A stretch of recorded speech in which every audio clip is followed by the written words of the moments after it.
ήταν τόσο όμορφη αυτή η εμπειρία της Ιούτοπη, τόσο καταπληκτική ατμόσφαιρα, ο αέρας της ελευθερίας, η μαγεία, ότι μπορούσες να ζήσεις τα όνειρά σου, αυτό που ήθελες. Σε αυτό το νησί, να κοινωνικοποιηθείς, να εξασκήσεις τις ξένες γλώσσες που τις μαθαίναμε και δεν μας είχε δοθεί ποτέ ευκαιρία να μιλήσουμε. Και βεβαίως και τα ερωτικά σκεπτήματα. Έτσι ήταν και ένα νησί που η ελευθερία του έρωτα ενός σπάνιζε στην υπόλοιπη χώρα, στην Ήο υπήρχε σαν μια πρωτόγνωρη αίσθηση σε μένα τότε αυτή τη μικρή ηλικία. Και ένιωσα τόσο όμορφα, έλεγα θα έρχομαι στην Ήο κάθε χρόνο.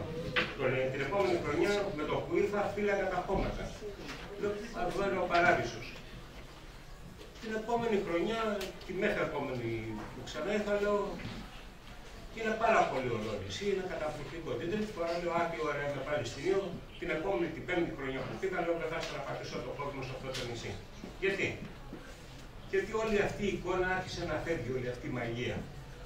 Έβλεπε ξαφνικά στο Μιλοπότα αυτή την απόλυτη ζώνη, περιοχή ελευθερίας, ξαφνικά να σε φυτρώνουν υποδομές πάνω στα βράχια, χωρίς ακόμα ένα χαρακτήρα όλοι, χωρίς να υπάρχει καθαρισμός, ενδεχομένως ούτε και βιολογικό. Αλλά και βιολογικό, δεν ξέρω αν υπάρχει αποκτηθεί, υπάρχει πάλι καλά. Και έλεγα. Αυτό στην Ελληνική. Φυσιώς. Το βιολογικό ήταν δήμαρχος 20 χρόνια. Έχουμε μιλήσει τηλεφωνικώς. Και λέω, πώς μπορεί έτσι ένα νησί να χαλάσει τη μαγεία του. Βεβαίως αυτό που κυρίως τότε επηρέασε την απόφασή μου ήταν κάτι καντάδες, ειδικά τα Σαββατοκύριακα έρχονταν, δεν ξέρω από πού ξεφύτρωναν κάποιοι άνθρωποι, έρχονταν αποφασισμένοι να κάνουν καντά, πετάγαν μπουκάλια, σπάσανε, να πίνανε. Οι εικόνες που πραγματικά με τρόμασαν, που έφεγε η μαγεία του. Επιτρέψουμε τώρα χωρίς να θέλω να κάνω διαφήμιση το Ήος του Λαού τότε που πηγαίναμε για τάβλη ακούγοντας κλασική μουσική. Όλα αυτά εξαφανίστηκαν με την ανάληψη των κατοίκων από τους μουσείους. Τώρα όμως έχουν άλλες καταστροφές χειρότερες. Θέλω λοιπόν να φτάσω σε αυτό και να πω ότι κράτησα την υπόσχεσή μου 30 χρόνια. Να πήγα ξανά ήρθα στην Ήο στα αρχές δεκαετίας του 2010, γιατί μπορεί και η μοίρα στη ζωή να είναι διαφορετική. Ο Μπατζανάκης μου είναι κατάγεται από την Ήο η μητέρα του και μου έλεγε έλα στην Ήο, ο πατέρας του ειδικά, τουλάχιστον στη Ήο ζει 6 μήνες το χρόνο, λέει να δεις στην Ήο και τι προβλήματα υπάρχουν και αφαιρεσίες και κάποια κοινωνικά και υπάρχει λέει και ένας τέλος πάντων κάποια επιχειρηματικά συμφέροντα τα οποία θέλουν να χαλάσουν αυτή την ομορφιά του νησιού. Και όταν είχα αντίκριση σε ένα τελείως διαφορετικό νησί, σε ένα ακόμα για πρώτη φορά λογιών άνθρωποι, δεν ξέρω τώρα αν κάποιοι από αυτούς πραγματικά και οι νιώτες θα ήθελαν να βρίσκονται. Ένας βρήκα να έχει έρθει με σκάφος, ένας ο οποίος καταζητεί το για φορολογικά ζητήματα. Και όμως εκεί κάθε μέρα ήταν λόγος του νησιού, με τη συλλογικό του. Ήτανε οι άνθρωποι πάρα πολύ αξιόλοι και ακόμα και από το παγκόσμιο χρόνο του Γράμμα. Όμως ήτανε πλέον στο νησί μπορείς να πας από την μια πλευρά. Με άλλη μπορείς να ανακαλύψεις ένα σωρό καινούργια μέρη που δεν τα αφορούν στο νου σου από αρχή, μέρη τα οποία πλέον με τη βοήθεια της τεχνολογίας αρχίζεις, τα μαθαίνεις και τα αναζητάς και από το στόμα σε στόμα. Αυτή όμως η αλλαγή του περιβάλλοντος σε τρόμαζε. Έβλεπες ότι δεν είναι μόνο το σήμερα, είναι και το αύριο. Δηλαδή, εάν αυτή η άναρχη ανάπτυξη υπάρχει θυσία να κάνουμε περιουσία αμέσως χωρίς να σκεφτόμαστε και το μέλλον που θα αφήσουμε στα παιδιά μας γιατί αυτό είναι το σημαντικό. Αλλά και το τι θέλει πραγματικά και ο ντόπιος πληθυσμός, και ο κόσμο θέλει να έρχεται, και ο κόσμο μπορεί να αντέχει το νησί. Και δεν ήταν και μόνο ο Ήος, βέβαια, ήταν και τα γύρω-γύρω όλα τα νησιά. Βλέπουμε τι γίνεται στη Μύκονο που σήμερα ένας υπουργός προσπάθησε να αντιμετωπίσει τη μαφία της Μύκονου γιατί να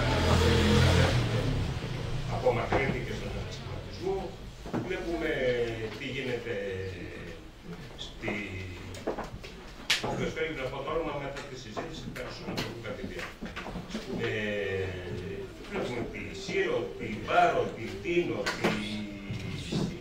τη Σύφνο, τη Νάξο, τη Μήλο, τώρα με το ξενοδοχείο ειδικά, βλέπουμε τι γίνεται σε όλα τα νησιά. Και το ερώτημα λοιπόν είναι, πού οδηγούμαστε, ποια ανάπτυξη θέλουμε, τι θέλουμε να αφήσουμε στα παιδιά μας. Αξίζει η πάση θυσία αυτή η υπερανάπτυξη, ο υπερτουρισμός του σήμερα και να μην ξέρουμε ποιο είναι το αύριο που θα μας σημερώσει και θα αφήσουμε στα παιδιά μας. Θέλουμε ποιότητα ζωής στα νησιά μας. Θέλουμε τον κόσμο που θα έρχεται να ευχαριστιέται. Μπορούμε να καταστρέφουμε το περιβάλλον φτιάχνοντας ακόμα και πισίνες στα 30 μέτρα από την παραλία προκειμένου να προσελκύσουμε και ποιους τελικά. Όταν η Ιως είχε τις πιο μεγεθυντικές παραλίες μέσα στις 10 της Ευρώπης. Και είναι δυνατόν, ενώ έχεις αυτές τις παραλίες να φτιάχνεις τέτοια νοσιογήματα. Εν πάση περιπτώσει, εγώ δεν είμαι ειδήμων. Εγώ κατέθεσα της προσωπική μου εμπειρία. Υπάρχουν πάρα πολλοί επιλεκτοί ανάμεσά μας και όλοι οι καλεσμένοι που θα μας πούν με επιχειρήματα και με την επιστημοσύνη τους τις δικές τους απόψεις. Και θα έλεγα να ξεκινήσουμε με την πρόεδρο της Ελληνικής Εταιρείας Περιβάλλοντος και Πολιτισμού, μια εξαιρετικά αξιόλογη προσωπικότητα που έχει συμβάλει πάρα πολύ στην προστασία του περιβάλλοντος, όσο μπορεί και του πολιτισμού. Βέβαια, όσο μπορούμε να προστατεύουμε τους ρυθμούς αυτής της άναπτυξης και μια κυρία Καρά, η οποία μας φιλοξενεί στον χώρο. Κυρία Καρά.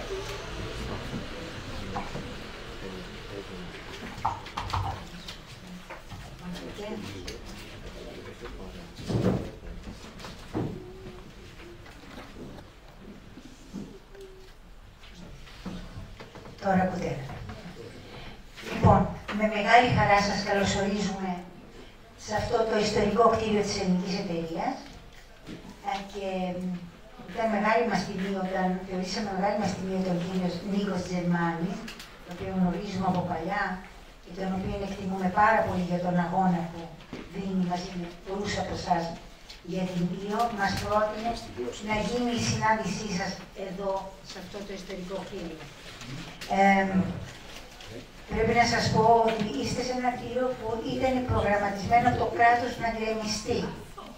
Όπως πολλά, ένα μεγάλο μέρος της πλάτας και δώσαμε έναν αγώνα και διασώθηκε.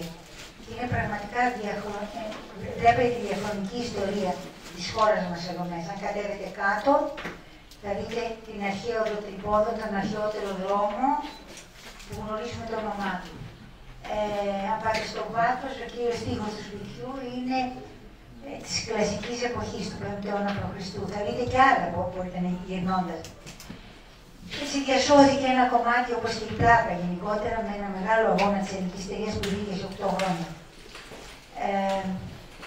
Και πρέπει να πω ότι σήμερα θεωρούμε ότι, να πω ότι στον πάνω όροφο που δεν βλέπετε τώρα, γίνονται πυρετώδης δουλειά κάθε μέρα από νέους επιστήμονες οι οποίοι κοιτούν να ανταποκριθούν στα αιτήματα. Έχουμε ένα πρόγραμμα SOS από όλη τη χώρα για κάτι που κινδυνεύει στον τόπο τους. Και προφανώς επιλέγουμε τα πιο σημαντικά, γιατί για να λάβουμε θέση πρέπει να το μελετήσουν οι επιστήμονες μας. Αλλά να σας πω ότι λαμβάνουμε μέσω όρο 5 αιτήματα την ημέρα από το Καστελόριζο μέχρι τη Θράκη, την Κεφαλονιά κλπ. Όλη τη χώρα. Και μπορείτε να, όποιος από εσάς δεν μπορεί να γίνει φίλος της Ελληνικής Εταιρείας, δεν είναι καθόλου 15 ευρώ, αλλά θα ενημερώνεστε κάθε μήνα για το τι μάχη δίνουμε σε ποια σημεία της χώρας. Γιατί το πετυχαίνουμε, γιατί πετυχαίνουμε και πολλά. Και αυτή η ανταπόκριση είναι, αυτά τα αιτήματα είναι ακριβώς υποστήριζαν ότι πετυχαίνουμε πολλά. Εδώ πιστεύουμε πάρα πολύ στο ρόλο της κοινωνίας των πολιτών. Η κοινωνία των πολιτών όπως εσείς μπορεί να παίξει, αν οργανωθεί καλά και διατηρήσει το ενδιαφέρον και την αγωνιστικότητά της, μπορεί να πετύχει πολλά. Και πιστεύουμε ακόμη ότι στις μέρες μας ζούμε ίσως από τις πιο δύσκολες στιγμές για το περιβάλλον της χώρας μας, για μια ελληνική εταιρεία που είναι πάνω από 50 χρόνια.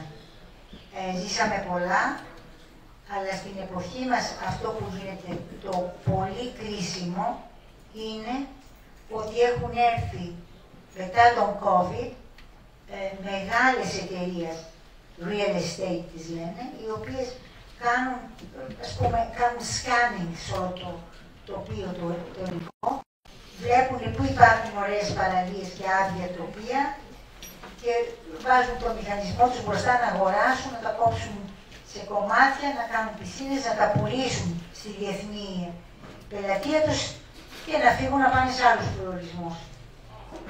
Θεωρούν ότι αυτό είναι ιδιαίτερα επικίνδυνο για τα νησιά μας και μάλιστα για τα μικρά νησιά, μέσα σε αυτά είναι και οι Κυκλάδες. Οι Κυκλάδες είναι από τα ωραιότερα σημεία στον κόσμο και σίγουρα στην Ευρώπη. Εγώ θυμάμαι ότι πριν χρόνια ήρθε και μας βρήκαν δύο πολύ μεγάλοι σκηνοθέτες Ευρωπαίοι, ο Αντωνιόνι και ο Μπερνάρντο Μπερτολούτσι, και δύο από την Ιταλία. Θα έχετε δει ταινίες τους. Και ήρθαν να μας δουν με το αίτημα πώς να τους βοηθήσουμε και να μας βοηθήσουν να γίνουν οι Κυκλάδες προστατευόμενη περιοχή της UNESCO. Τότε δεν είχε αρχίσει ακόμη. Το ακούσαμε με πολύ ενδιαφέρον, δυστυχώς μετά από λίγο πέθανε ο Αντωνιόνι και έμεινε αυτό κάπως στα σκαριά.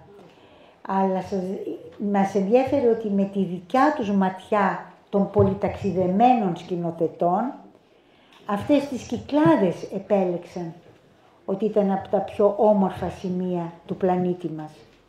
Και αυτή τη στιγμή αυτές είναι που κινδυνεύουν, άλλες περισσότερο, άλλες λιγότερο, η τάση είναι η ίδια παντού και εμείς αυτό που κάνουμε εδώ είναι κάτι πολύ συγκεκριμένο, κυρίως για τα μικρά νησιά, γιατί τώρα ετοιμάζεται, όπως ξέρετε, το ειδικό πολυδομικό σχέδιο και είναι πολύ σημαντικό να γίνει σωστά, όσο το δυνατόν σωστά αυτό, γιατί θα δίνει τις οδηγίες πώς θα είναι ο τόπος αυτός σε ένα νησί για τα επόμενα πολλά χρόνια. Επομένως πρέπει να δοθεί πάρα πολύ έμφαση σε αυτό. Και εμάς μας έχουν πλησιάσει αρκετά μικρά νησιά που μας λένε δεν έχουμε ούτε αρχιτέκτονο, ούτε πολεοδόμο, ούτε οικονομολόγο στο συμβούλιο μας, το Δημοτικό Συμβούλιο. Μπορεί η ελληνική εταιρεία να μας βοηθήσει. Και ξεκινήσαμε ένα τέτοιο πρόγραμμα και το πολύ ευχάριστο είναι ότι έχουμε πολύ καλή συνεργασία με ορισμένους δήμους από μικρά νησιά. Το δυσάρεστο είναι ότι οι άνθρωποι μας που δουλεύουν εδώ επάνω σε δύο κυρίως συμβούλια που εμπλέκονται έχουν ψοφήσει στην κούραση γιατί είναι πολλή δουλειά, αλλά μεταξύ αυτών θα μιλήσει και η κυρία Μπέτη Χατζηνικολάου, πρώην πρόεδρος του ΕΟΤ και πρόεδρος του συμβουλίου μας που λέγεται ΣΤΕΠ για τέτοια θέματα. Ξεκινούν στις 8 το πρωί και τελειώνουν στις 12 το βράδυ, εθελοντικά, γιατί εμείς δουλεύουμε πάρα πολύ με εθελοντές επιστήμονες σε όλους τους κλάδους και έχουμε καμιά δωδεκαριά υπαλλήλους, ας πούμε, που αμείβονται, συνεργάτες που αμείβονται. Λοιπόν, αυτό να πω ότι μπράβο σας που για την Ήο θέλετε και δίνετε έναν αγώνα να σωθεί ό,τι μπορεί. Ξέρουμε και έχουμε παρακολουθήσει πολλά που γράφονται στον τύπο, μας είχε ενημερώσει και ο κύριος Τζεμάνης, αλλά μην το βάζετε κάτω, μην απογοητεύεστε, μπορεί πολλά να έχουν χαθεί, όμως μπορεί ακόμη πολλά να σωθούν. Και εκεί πρέπει να δώσετε όλοι μαζί τη μάχη σας. Εγώ το μόνο που μπορώ να πω, ότι στα μέτρα των δυνατοτήτων μας θα είμαστε κοντά σας. Ευχαριστώ πολύ.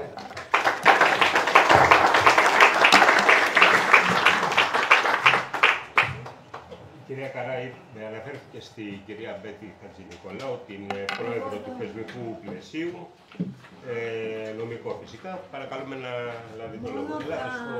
Θα σας μετακινήσω. Θέλετε να...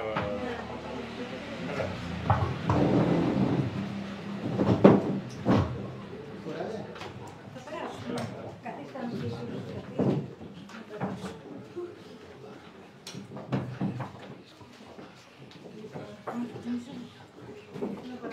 Έχει άλλο, εντάξει.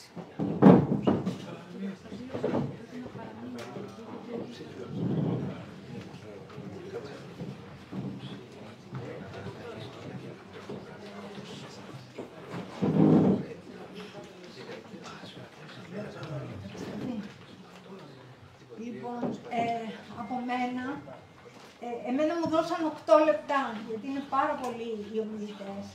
Επομένως θα κοιτάξω ένα μέρος που το κάλυψε, τουλάχιστον ως προς τις συνέπειες, ο κύριος Ευσταθίου πριν, να το ξεπεράσουμε λίγο γρήγορα.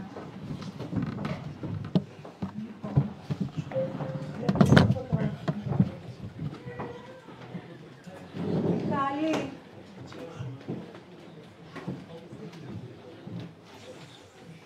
Ενώ είναι ανοιχτό εδώ και δεν είναι.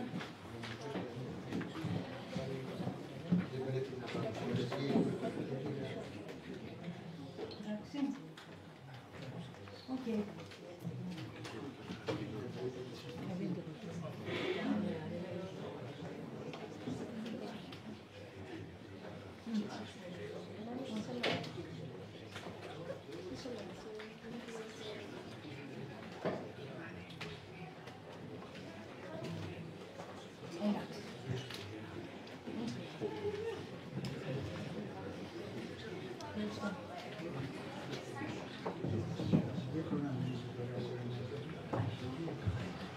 Λοιπόν, ακούγαμε.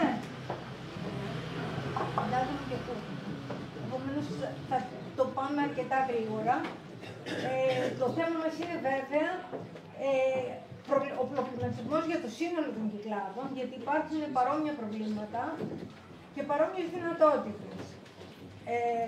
Εμείς με τη δουλειά που κάνουμε τα τελευταία χρόνια στις Κυκλάδες, και πολύ παλιότερα φυσικά, γιατί η ελληνική εταιρεία ασχολείται πάρα πολλά χρόνια με τις Κυκλάδες, αλλά στο βαθμό που εγώ είμαι εδώ, η προσπάθεια είναι βέβαια η όποια ανάπτυξη από εδώ και πέρα, και στο βαθμό που μπορούμε εμείς να την επηρεάσουμε, να είναι βιώσιμη ανάπτυξη. Εδώ σας έχω λοιπόν τις αρχές της βιώσιμης ανάπτυξης, σύμφωνα με επίσημα, δηλαδή σύμφωνα με τον Παγκόσμιο Οργανισμό Τουρισμού, ποια είναι τα κριτήρια για τη βιώσιμη ανάπτυξη. Βλέπουμε λοιπόν ότι το όραμα της βιωσιμότητας σιγά σιγά ματαιώνεται. Δηλαδή είδαμε ότι, συγγνώμη,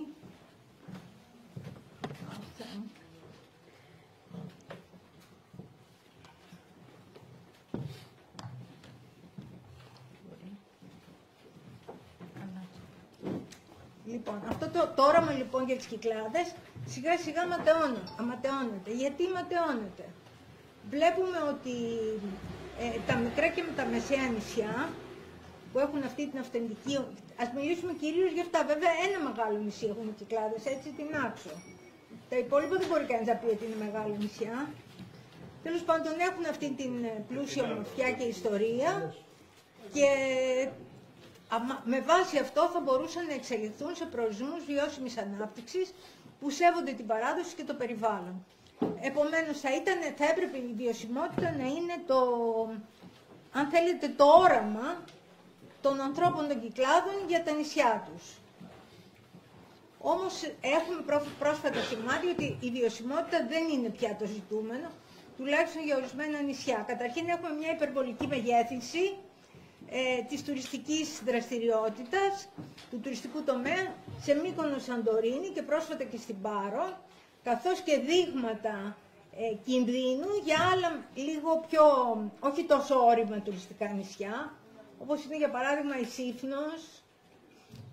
Επομένως βλέπουμε ότι κάτι δεν πάει καλά. Είδαμε την αδειοδότηση του Σαρακίνικου, του ξενοδοχείου στο Σαρακίνικο, κάτι που δεν μπορούσε να το φανταστεί ποτέ, ότι ποιος μπορούσε να φανταστεί ότι το Σαρακίνικο ήταν χωρίς προστασία? Κανείς. Είδαμε ότι στη Μήλο έχουν αδειοδοτηθεί άλλα 48 ξενοδοχεία. Αυτά τα 48 ξενοδοχεία πώς θα είναι συμβατά με το περιβάλλον της Μήλου?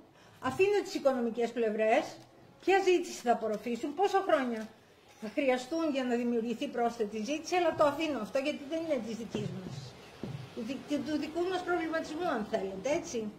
Και βέβαια αυτό που είπε πριν η κυρία Καρά, δηλαδή δημιουργούνται παντού, σε όλη την Ελλάδα και κυρίως στα νησιά βέβαια, αυτές οι πολύ μεγάλες επενδύσεις, οι λεγόμενες στρατηγικές ή και λίγο μικρότερες, οι οποίες όμως όλες έχουν το χαρακτηριστικό ότι έχουν σπίτια για πώληση ή μίσθωση, κυρίως για πώληση.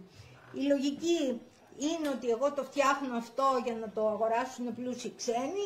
Στην πραγματικότητα οι πλούσιοι ξένοι, αν έρχονται για διακοπές, κάθονται 15-20 μέρες και τις υπόλοιπες μέρες αυτό νοικιάζεται Airbnb μέσω ξένων μεσητικών γραφείων και δεν μπαίνει στη χώρα ούτε €1. Έτσι. Τι είπατε? Όταν νοικιάζει... Όχι, το Airbnb μπαίνει στη χώρα. Δεν είπα αυτό, συγγνώμη. Είπα όταν νοικιάζεται μέσω ξένων μεσητικών γραφείων. Μέσω ξένων. Η χώρα δεν μπορεί να πιάσει τη μίσθωση, καταλάβατε σε αυτήν την περίπτωση. Λοιπόν, έχουμε προβλήματα υπερδόμησης, πυκνότητας δόμησης. Σε κάποια νησιά η δόμηση είναι εξίσου πυκνή με την Αττική, αν μπορείτε να το φανταστείτε. Έχουμε μεγάλες συγκεντρώσεις ανθρώπων. Καμιά φορά δεν μπορεί κανείς σε κάποια νησιά κάποιες συγκεκριμένες ώρες. Εγώ δεν είμαι υπέρ του να λέω παντού υπάρχει υπερτουρισμός, γιατί δεν ισχύει αυτό. Αλλά υπάρχει υπερτουρισμός, αφενός υπάρχει υπερδόμηση και αφετέρου υπάρχουν μεγάλες συγκεντρώσεις ανθρώπων, κάποιες συγκεκριμένες ώρες και σε συγκεκριμένα σημεία και το κυριότερο είναι ότι υπάρχει μία εξάντληση των πόρων, οι υποδομές δεν επαρκούν, υπάρχει υπέρβαση των ορίων των υποδομών και τελικά οι λύσεις που βρίσκονται είναι δεν φτάνουν αυτές οι υποδομές, άντε να κάνουμε κι άλλες. Στο τέλος οι τουρίστες θα πρέπει να έρχονται για να βλέπουν υποδομές και όχι ένα ωραίο φυσικό περιβάλλον σαν αυτό που έχουν ονειρευτεί. Επομένως, εκεί που έχουμε απόλυτη εξάρτηση της τοπικής οικονομίας από τον τουρισμό, αυτό σημαίνει ότι έχουν εγκαταλειφθεί ή εγκαταλείπονται σιγά σιγά όλοι οι άλλοι παραγωγικοί κλάδοι και κυρίως η γεωργία, πράγμα που θα έπρεπε να μπορούμε να το διαφυλάξουμε με πολύ ειδικά κίνητρα, πράγμα που δεν γίνεται. Το να αυξάνεται συνέχεια η τουριστική προσφορά, δηλαδή οι κλίνες σε νέα κτίρια, οδηγεί τον προορισμό σε μια στασιμότητα. Τώρα γιατί το λέω αυτό? Γιατί ο κύκλος ζωής των προορισμών, σύμφωνα με τη διεθνή βιβλιογραφία, είναι ανακάλυψη, έρχονται οι πρώτοι τουρίστες, ανακαλύπτουν τον προορισμό. Εμπλοκή, οι ντόπιοι αρχίζουν και εμπλέκονται στον τουρισμό και δημιουργούν στην αρχή μικρές επιχειρήσεις, αρχίζουν λοιπόν και να ζουν εν μέρει από τον τουρισμό. Στη συνέχεια όλο αυτό το πράγμα, η τουριστική δραστηριότητα αυξάνεται και φτάνει σε ένα σημείο που έχει υπερβεί τη φέρουσα ικανότητα. Από εκεί και πέρα ξεκινάει στην καλύτερη περίπτωση στασιμότητα και στη χειρότερη περίπτωση παρακμή. Θα σας δώσω δύο παραδείγματα. Ένα παράδειγμα μάλλον, ότι υπήρξαν νησιά, ελληνικά νησιά, τα οποία έχουν μεγάλη πτώση στα έσοδα της εστίασης, νησιά στα οποία σε 5-4 ξενοδοχεία βλέπεις σακούλες σούπερ μάρκετ και ζαμπονάκι και τελικά υπάρχει μείωση στις αφίξεις τις αεροπορικές και το κυριότερο είναι ότι υπάρχει μείωση στις δαπάνες που κάνει ο κάθε τουρίστας που έρχεται σε αυτά τα νησιά. Είναι τα γνωστά, τα πολύ όρημα νησιά, τα οποία και φέτος είχαν ένα τέτοιο πρόβλημα, μικρό αλλά είχαν. Αυτό το πρόβλημα όσο πάει και θα αυξάνεται. Η λύση μόνο είναι να ανανεώσουν το προϊόν τους θεματικά και κυρίως δίνοντας βέβαια και βάση και χώρο στην τεχνολογία. Τώρα, συγγνώμη, δεν έβλεπα και όλα, θα ήταν πιο καλά. Συγγνώμη. Αυτή είναι μια κατάσταση στην Ισπανία, όπου οι άνθρωποι έχουν φτάσει σε ένα σημείο να μην μπορούν, τα γνωστά, να μην μπορούν να βρουν σπίτια να νοικιάσουν ή δεν μπορούν να ζήσουν οι ντόπιοι καλά, γιατί οι τουρίστες είναι υπερβολικά πολλοί. Υπάρχουν και δικά μας νησιά στα οποία για να πας να φας σε ένα καλό μέρος πρέπει να κλείσεις 3 και 4 και 5 μέρες νωρίτερα, έτσι. Δεν το θεωρώ κατά ανάγκη κακό, αλλά δείχνει και όλα το ότι αλλάξαμε. Δεν είμαστε όπως ήμασταν. Δεν ήμασταν στην ταβερνούλα και όλα αυτά. Χωρίς να είναι κακό, αλλά δείτε εδώ, έτσι, αυτοί οι άνθρωποι εδώ διαμαρτύρονται.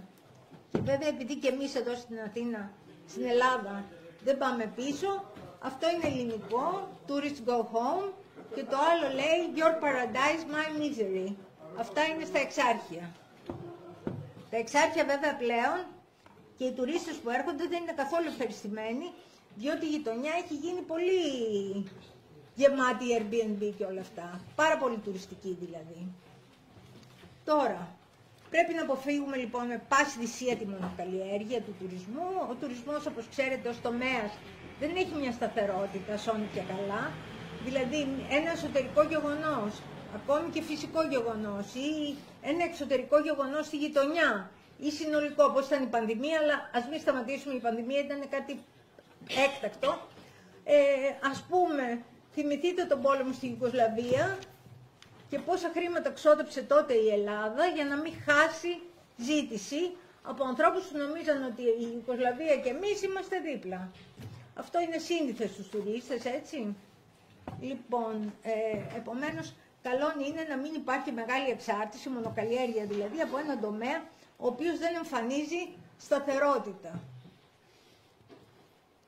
Σας είπα πριν για τον κύκλο της ζωής, έτσι, και το πώς οι προορισμοί φθήνουν και στο τέλος πέφτουν σε ένα είδος παρακμής. Υπάρχουν παραδείγματα εγκατάλειψης, αυτά είναι παραδείγματα εγκατάλειψης προορισμών για περιβαλλοντικούς λόγους. Μπενιντόρν, δείτε το γιατί, έτσι, ακόμη και το Sharm el Sheikh που πήγανε μάλλον για τις ειρηνευτικές συνομιλίες, έχει μια πτώση της ζήτησης λόγω της κακής διαχείρισης των φυσικών πόρων, δηλαδή του βυθού, ο οποίος είχε πάρα πολύ ενδιαφέρον και αυτό πήγαινε ο κόσμος εκεί. Και διάφορα άλλα.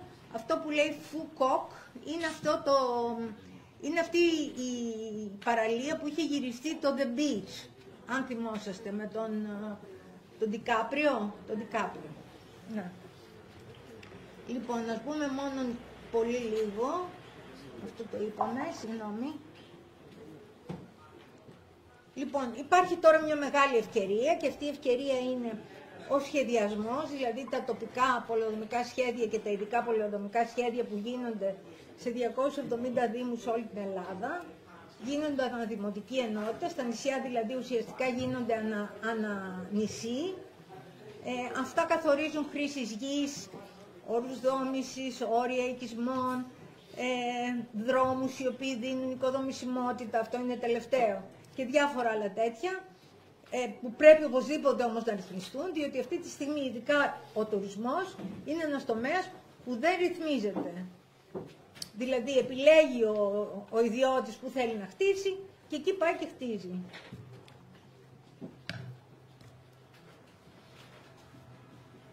Λοιπόν, τώρα τι κάνει η ΕΛΕΤ για τα νησιά. Καταρχήν, από όταν ξεκίνησε η ΕΛΕΤ, είναι πάνω από 50 χρόνια όπως ξέρετε, έχει βοηθήσει πάρα πολύ και έχει στηρίξει αποκαταστάσεις, συντηρήσεις, αναστηλώσεις διαφόρων μνημείων. Έχει συντηρήσει και κατασκευάσει μονοπάτια. Κινεί ένα πρόγραμμα που λέγεται πρόγραμμα SOS, μίλησε λίγο η κυρία Καρά γι' αυτό. Είναι ένα πρόγραμμα βάσει του οποίου ένας δήμος, μία ενότητα κοινωνίας των πολιτών ή ακόμη και μερικοί πολίτες απευθύνονται σε εμάς με βάση κυρίως ένα πρόγραμμα ένα πρόβλημα συνήθως περιβαλλοντικό. Ας πούμε, φωτίζουν το δάσος μέχρι νύχτα, χωρίς λόγο, γιατί δεν περνάει και κανείς. Τι σημαίνει αυτό για τη βιοποικιλότητα? Πρόσφατα είχαμε ένα λατομείο μέσα σε ένα πολύ, πολύ σημαντικό και γνωστό δάσος, στη Βόρεια Ελλάδα. Τέτοιου τύπου πράγματα που έρχονται όμως τουλάχιστον 5 την ημέρα και στα οποία μας ζητάνε να κάνουμε κάτι. Τι κάνουμε? Κάποιες φορές κάνουμε επιστολές, κάποιες φορές βγάζουμε δελτία τύπου, κάποιες άλλες φορές βγάζουμε δελτία τύπου μαζί με άλλες οργανώσεις περιβαλλοντικές και σε ακραία περίπτωση κάνουμε μία δίκη σε διοικητικό δικαστήριο για να πετύχουμε ακύρωση της οικοδομικής άδειας και αναστολή των εργασιών. Θέλω λίγο να ξαναγυρίσω και να κλείσω στην βοήθεια της ΕΛΕΤ για τα τοπικά πολεοδομικά και τα ειδικά πολεοδομικά.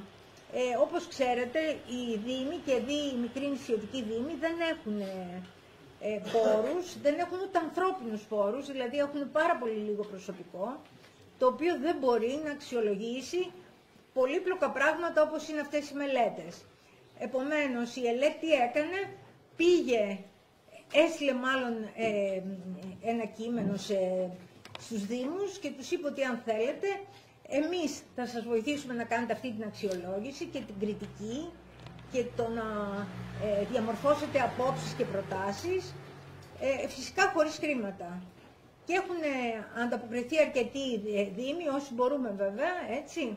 Και επομένως κάνουμε αυτή τη δουλειά, ήδη έχουμε ολοκληρώσει την πρώτη φάση, γιατί είναι σε 2 φάσεις αυτά. Την πρώτη φάση για τη Σαντορίνη, τη Φολέγανδρο και την Τίνο και μας μένει η Μήλος και η Σέριφος, νομίζω δεν ξεχνάω τίποτα, ναι. Επομένως έχουμε αυτές τις 5 περιοχές, τα 5 νησιά, στα οποία κάνουμε αυτή τη συμβουλευτική υποστήριξη, που πραγματικά είναι πάρα πολύ σημαντική για τα νησιά. Δηλαδή, βλέπει κανείς ότι είναι τόσο πολύπλοκο το θέμα που δεν μπορεί ο άλλος να το προσεγγίσει. Πρέπει να βοηθήσει το δήμαρχο να το προσεγγίσει. Ακόμη και αν είναι επιστήμονας, είναι δύσκολο. Επομένως, εμείς αυτό το θεωρούμε πολύ σημαντικό. Μία από τις πιο σημαντικές μας δράσεις. Σας ευχαριστώ πολύ.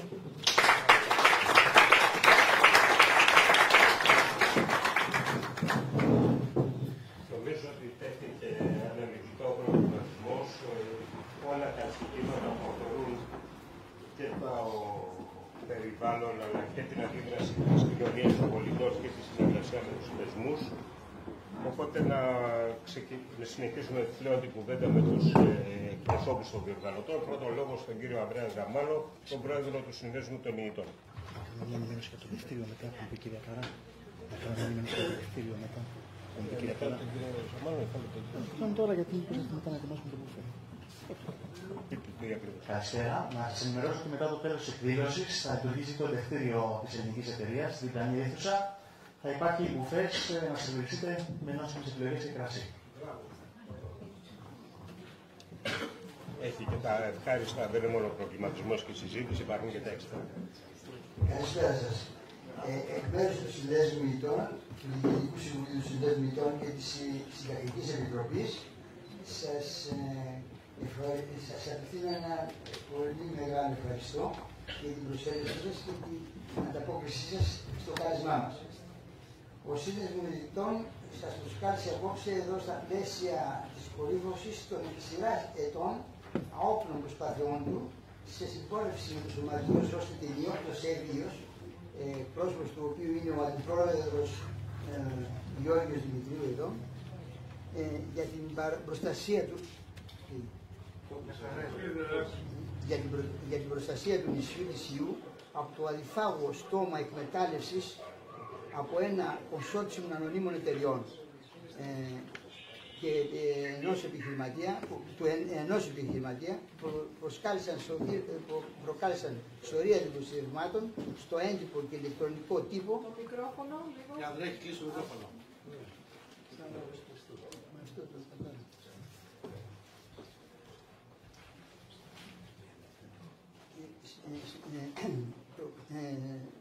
Και ηλεκτρονικό τύπο επερωτήσεις βουλευτών, καταδίκες, πρόστιμα προς τις εταιρείες αυτές με κορυφαία απόφαση.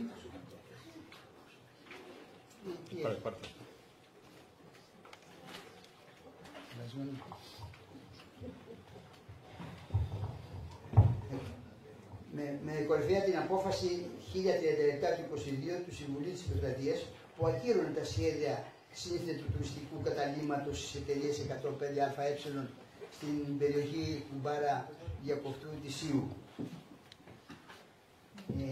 Οι εταιρείες έχουν ήδη αγοράσει το 35% της έκτασης του νησιού με 256 συμβόλαια αγοράς και συνεχίζουν να αγοράζουν τεράστιες εκτάσεις αλλά και οπωσδήποτε μικρότερες εκτάσεις που υπάρχουν επιχειρήσεις προς πώληση σε όλο το νησί. Προχωρούν σε παράνομες διανοίξεις δρόμου, υπεραντλήσεις και παράνομες μεταφορές υπόγειων υδάτων, κατασκευή παράνομων οικοδομημάτων σε κορυφογραμμές που απαγορεύεται, καταστροφές ρεμάτων και καταστροφή ενός σημαντικού υδροβιότοπου προστατευόμενο από προεδρικό διάταγμα. Οι τεράστιες καρφές βράχων, επικομματώσεις και φυτεύσεις άσχετες με τη φύση του νησιού φυτικών ειδών. Και τέλος, με αρχιτεκτονήματα και διαμορφώσεις υπαίθριων χώρων που δεν μία σχέση έχουν με την κυκλαδική φυσιογνωμία του νησιού. Τέλος, καταστρατηγούνται κατάφορα διατάξεις του Προεδρικού Διατάγματος 587 Δέλτα του 81 που κατάφεραν μέχρι σήμερα, παρά τις εκτεταμένες καταστρατηγήσεις και αυθαιρεσίες των τελευταίων ετών, που οφείλονται στην εσκεμμένη ή μη έλλειψη αποτελεσματικού ελέγχου των αρχών, να προστατεύσουν την αιγαιοπελαγική φυσιογνωμία του νησιού. Η πολιτεία με τα όργανα της όχι μόνο δεν έχει σταματήσει τα όρια αυτών των παρανομιών δόμησης, αλλά επιβράβευσε τις εταιρείες αυτές των αγοραστών της ΙΟΥ με ταυτόχρονη έγκριση ανάπτυξης στις εκτάσεις 3 μεγάλων τουριστικών στρατηγικών επενδύσεων με τις αποφάσεις 49, 50 και 51 της Διοικητικής Επιτροπής ΦΕΚ Β 2952 του 2020. Αυτό με λίγα λόγια είναι το διαχρονικό σκάνδαλο της ΙΟΥ. Αυτή τη στιγμή βρισκόμαστε στη φάση προώθησης για έγκριση των ΕΣΧΑΣΕ, ειδικών δηλαδή χωροταξικών σχεδίων ανάπτυξης στρατηγικών επενδύσεων. Των 3 στρατηγικών επενδύσεων της ΙΟΥ που προχωρούν πριν την έγκριση των ήδη ανατεθειμένων και υποτίθεται πολυαναμενωμένων τοπικών πολυεδολικών σχεδίων, στις οποίες όμως βάσει των διατάξεων των νόμων των περί στρατηγικών επενδύσεων δεν έχουν τη δυνατότητα να τροποποιήσουν εγκεκριμένα ΕΣΧΑΣΕ, αλλά επιπλέον μπορούν να τροποποιηθούν από αυτά με την έγκριση αυτών των ΕΣΧΑΣΕ. Δηλαδή το αντίθετο μπορεί να γίνει. Παρακαλούμε τους παρευρισκόμενους ομιλητές, φορείς, συλλόγους των σωματείων, κόμματα και μεμονωμένους βουλευτές, πανεπιστημιακούς διδασκάλους, δημοσιογράφους, ειδικούς επιπολιοδομικών, χωροταξικών, αρχιτεκτονικών και νομικών θεμάτων, αλλά και απλούς πολίτες να συντονιστούν για όσες ενέργειες προταθούν και εγκριθούν απαραίτητα για την προστασία των νησιών της ΙΟΥ και όλων των άλλων νησιών και των ευαίσθητων παράκτιων περιοχών της χώρας που σήμερα δέχονται τεράστιες επιχειρηματικές και κερδοσκοπικές πιέσεις να παραδώσουν ανεφόρον προς εκμετάλλευση τις τουριστικές προοπτικές του τόπου μας. Αυτά προς το παρόν.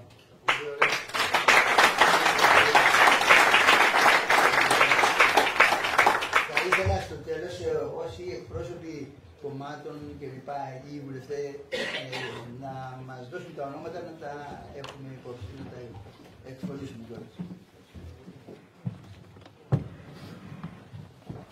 Και τώρα ο έτερος εκπρόσωπος των διοργανωτών, ο κύριος Νίκος Σεμάνης, δραστήριο μέλος της Συντακτικής Επιτροπής της εφημερίδας ΙΟ, στην οποία μπορείτε να δείτε εδώ στο τραπέζι, και πολιτικός μηχανικός στο επάγγελμα, που μας κάνει μια ιστορική αναδρομή της ΙΟ και των προβλημάτων της. Το κυνήγι του τουριστικού θησαυρού, όπως το ονομάζει ο ίδιος. Συγγνώμη, αν υπάρχει το άλλο μικρόφωνο, έχει πρόβλημα μπαταρίας. Αν υπάρχει κάποιος από τους που μπορεί να βοηθήσει να μου βάλουμε μια μπαταριούλα. Ευχαριστώ πολύ. Έλατε. Ναι. Ναι.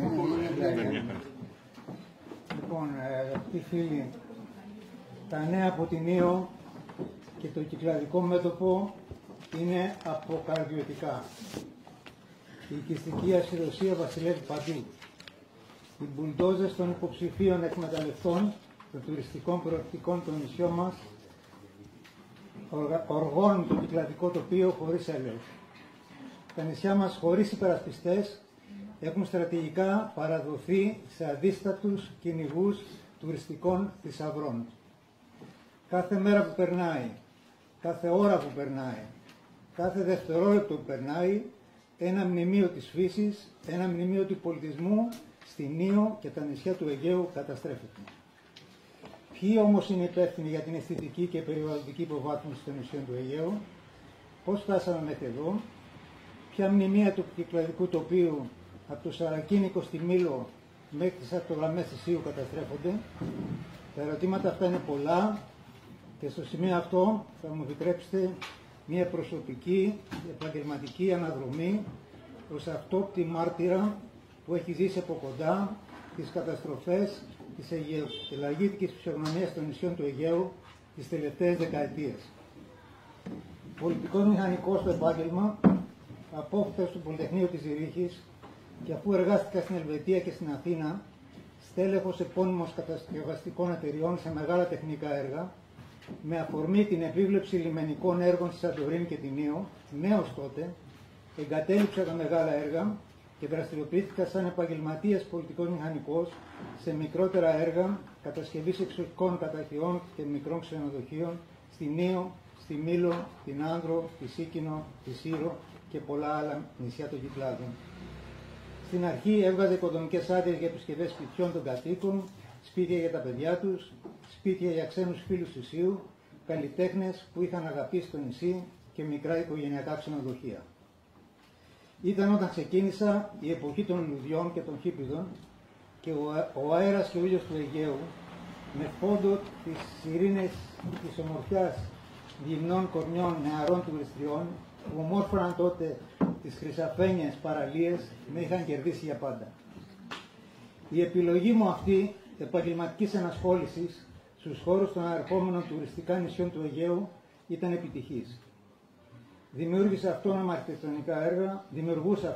αρχιτεκτονικά έργα, έβγαζα χρήματα, έκτισα ένα δικό μου μικρό ξενοδοχείο, ξενοδοχειακό συγκρότημα, είχα προσωπικά πλεούμενα, ανέπνεα τον καθαρό αέρα του Αιγαίου, περιτριγιζόμουν από όμορφες νεανικές θηλυκές υπάρξεις που μιλούσαν διαφορετικές γλώσσες, είχα λύσει το βιαριστικό μου πρόβλημα και θα έπρεπε ανάμεσα στους Έλληνες πολίτες που τρέχουν στις ελληνικές πόλεις να εξασφαλίσουν ένα απλό μεροκάματο επιβίωσης, να αισθάνομαι ένας από τους πιο ευτυχισμένους προνομιούχους Έλληνες πολίτες.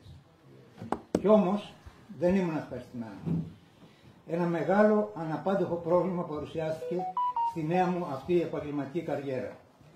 Είχα γίνει χωρίς να το θέλω και χωρίς να το έχω προβλέψει αυτόπτης μάρτυρας της καταστροφής έργων τέχνης της φύσης και του πολιτισμού στην Ήο, το νησί του Βλογόνομου και σε άλλα ελληνικά νησιά. Εκείνη την εποχή η χώρα της Ήου ήταν ένας από τους ωραιότερους παραδοσιακούς οικισμούς του Αιγαίου. Στενά δρομάκια, ίσα ίσα να περνά τα μουλάρια, ταπεινά εκκλησάκια, μικρές πλατείες, όμορφα στεγάδια, υπερήφανοι ανεμόμυλοι συνέθεταν ένα από τα θαύματα της αρχιτεκτονικής ανθρώπινης συνύπαρξης. Ο οικισμός βρισκόταν τότε υπό τον έλεγχο της αρχαιολογικής υπηρεσίας. Μία αρχαιολόγος, Πρέκα νομίζω τη λέγανε, ήταν ιδιαίτερα αυστηρή και θυμάμαι δεν άφηνε ούτε ένα πέτεινο σκαλάκι να χαλάσει. Η υποστελεχωμένη αρχαιολογική υπηρεσία γρήγορα κατηγορήθηκε ότι καθυστερεί την τουριστική ανάπτυξη και αντικαταστάθηκε από τις λεγόμενες τότε αρχιτεκτονικές επιτροπές. Τότε ξεκίνησε η μεγάλη καταστροφή. Κανένας έλεγχος δεν υπήρχε πια.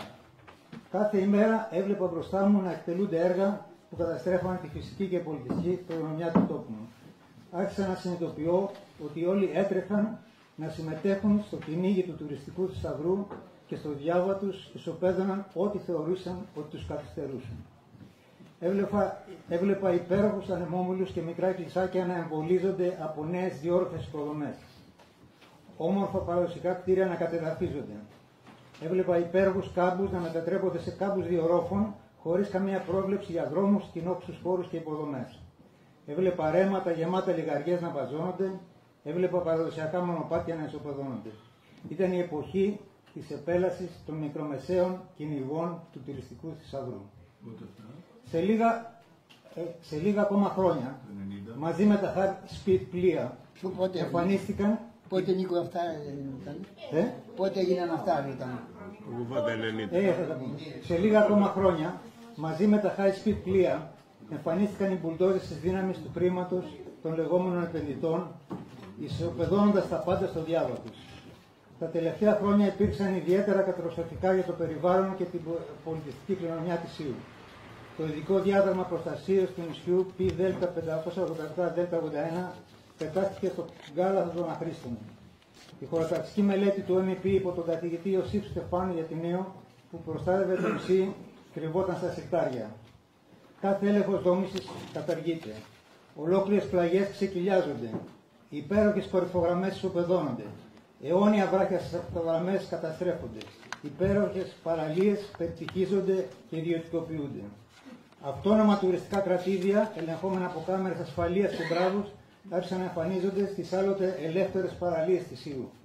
Ένα κονσόρτσιουμ ανωνύμων εταιριών είχε αγοράσει το 35% του μετρού νησιού. Είχε έρθει η εποχή των μεγάλων κυνηγών του τουριστικού θησαυρού. Επενδυτές αυτό αποκαλούνται.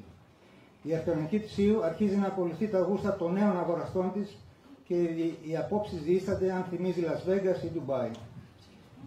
Οι υπάρχοντες νόμοι που προστάτευαν το περιβάλλον αδρανοποιούνται. Μηχανικοί, βουλευτές, υπουργοί, στο όνομα μιας ψευδεπίγραφης ανάπτυξης, υποκλίνονται μπροστά στο νέο χρήμα. Ένας νόμος έρχεται να συνδράμει τους νέους αγοραστές της Σύου και να καταργήσει μια και καλή κάθε μορφή προστασίας των ελληνικών νησιών. Ο νόμος περί στρατηγικών επενδύσεων. Αγαπητοί φίλοι, η συνδιάσκεψη αυτή δεν γίνεται ως συνήθως για να ανταλλάξουμε ακαδημαϊκές απόψεις για το σωστό και το λάθος χωροταξικών επιλογών. Δεν γίνεται για να δείξουμε τις προτάσεις περί νησιωτικότητας του Ευρωπαϊκού Κοινοβουλίου για τα νησιά της Μεσογείου. Ούτε για να περιγράψουμε την ασυδοσία στη δόμηση που όλοι βλέπουμε καθημερινά. Η συνδιάσκεψη αυτή δεν γίνεται για την αποτίμηση του έργου των Συμβουλίων Αρχιτεκτονικής στις Κυκλάδες, ούτε για να καταγγείλει την ανέγερση ξενοδοχείων σε τοπία ιδιαίτερου φυσικού κάλους όπως το Σαρακίνικο στη Μήλο, ούτε για να αναφερθούμε στη συγκάλυψη παρανομιών δόμησης που βιώνουμε καθημερινά γύρω μας ως νομοθετική κανονικότητα. Η συνδιάσκεψη αυτή δεν γίνεται για να καταγγείλει απόπειρες ιδιωτικοποίησης των παρελιών της χώρας, απόπειρες κλοπών υπογείων υδάτων, την ανύπαρκτη προστασία των αναβαθμών της κυκλαδικής αγροτικής γης, ούτε για να αποκαλύψει τους επιπλέον πράσινους ορόφους δόμησης που εμφανίζονται μπροστά στα σπίτια μας με οικολογικό πράσινο χρώμα. Η συνδιάσκεψη αυτή δεν γίνεται για να πραγματευτεί με τον πλέον επιστημονικό τρόπο χωροταξικά θέματα ύψης σπουδαιότητας, όπως η φέρουσα ικανότητα δόμησης των νησιών, τα προνόμια του νόμου περιστατικών επενδύσεων και τα θέματα των ανεξελίξη τοπικών πολυδομικών σχεδίων, ούτε για να αφαιρθεί στις δικαστικές διώξεις που υφίστανται περιβαλλοντικές οργανώσεις όπως το ΣΕΙΒΙΟΣ για το κοινωνικό τους έργο. Η συνδιάσκεψη αυτή γίνεται για να δείξει και αποδείξει ότι υπάρχουν ακόμα Έλληνες πολίτες, Έλληνες μηχανικοί, Έλληνες πολεοδόμοι, Έλληνες πανεπιστημικοί δάσκαλοι, Έλληνες έγκριτοι νομικοί, ενεργά μέλη της κοινωνίας των πολιτών που χωρίς συμφέρον και χωρίς φόβο αγωνίζονται για την προστασία της πολιτιστικής μας κληρονομιάς, αγωνίζονται οι χωροταξικές επιλογές που έρχονται να υπηρετούν το κοινωνικό σύνολο και όχι τα επιμέρους συμφέροντα των λίγων και επιτίδων. Η συνδιάσκεψη αυτή γίνεται για να σώσουμε ό,τι ωραίο η φύση και ο πολιτισμός έχει δωρήσει στον ελληνικό χώρο.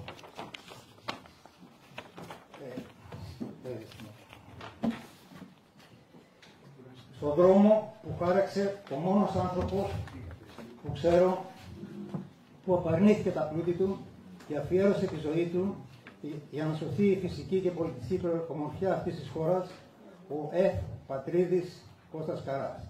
Σας ευχαριστώ.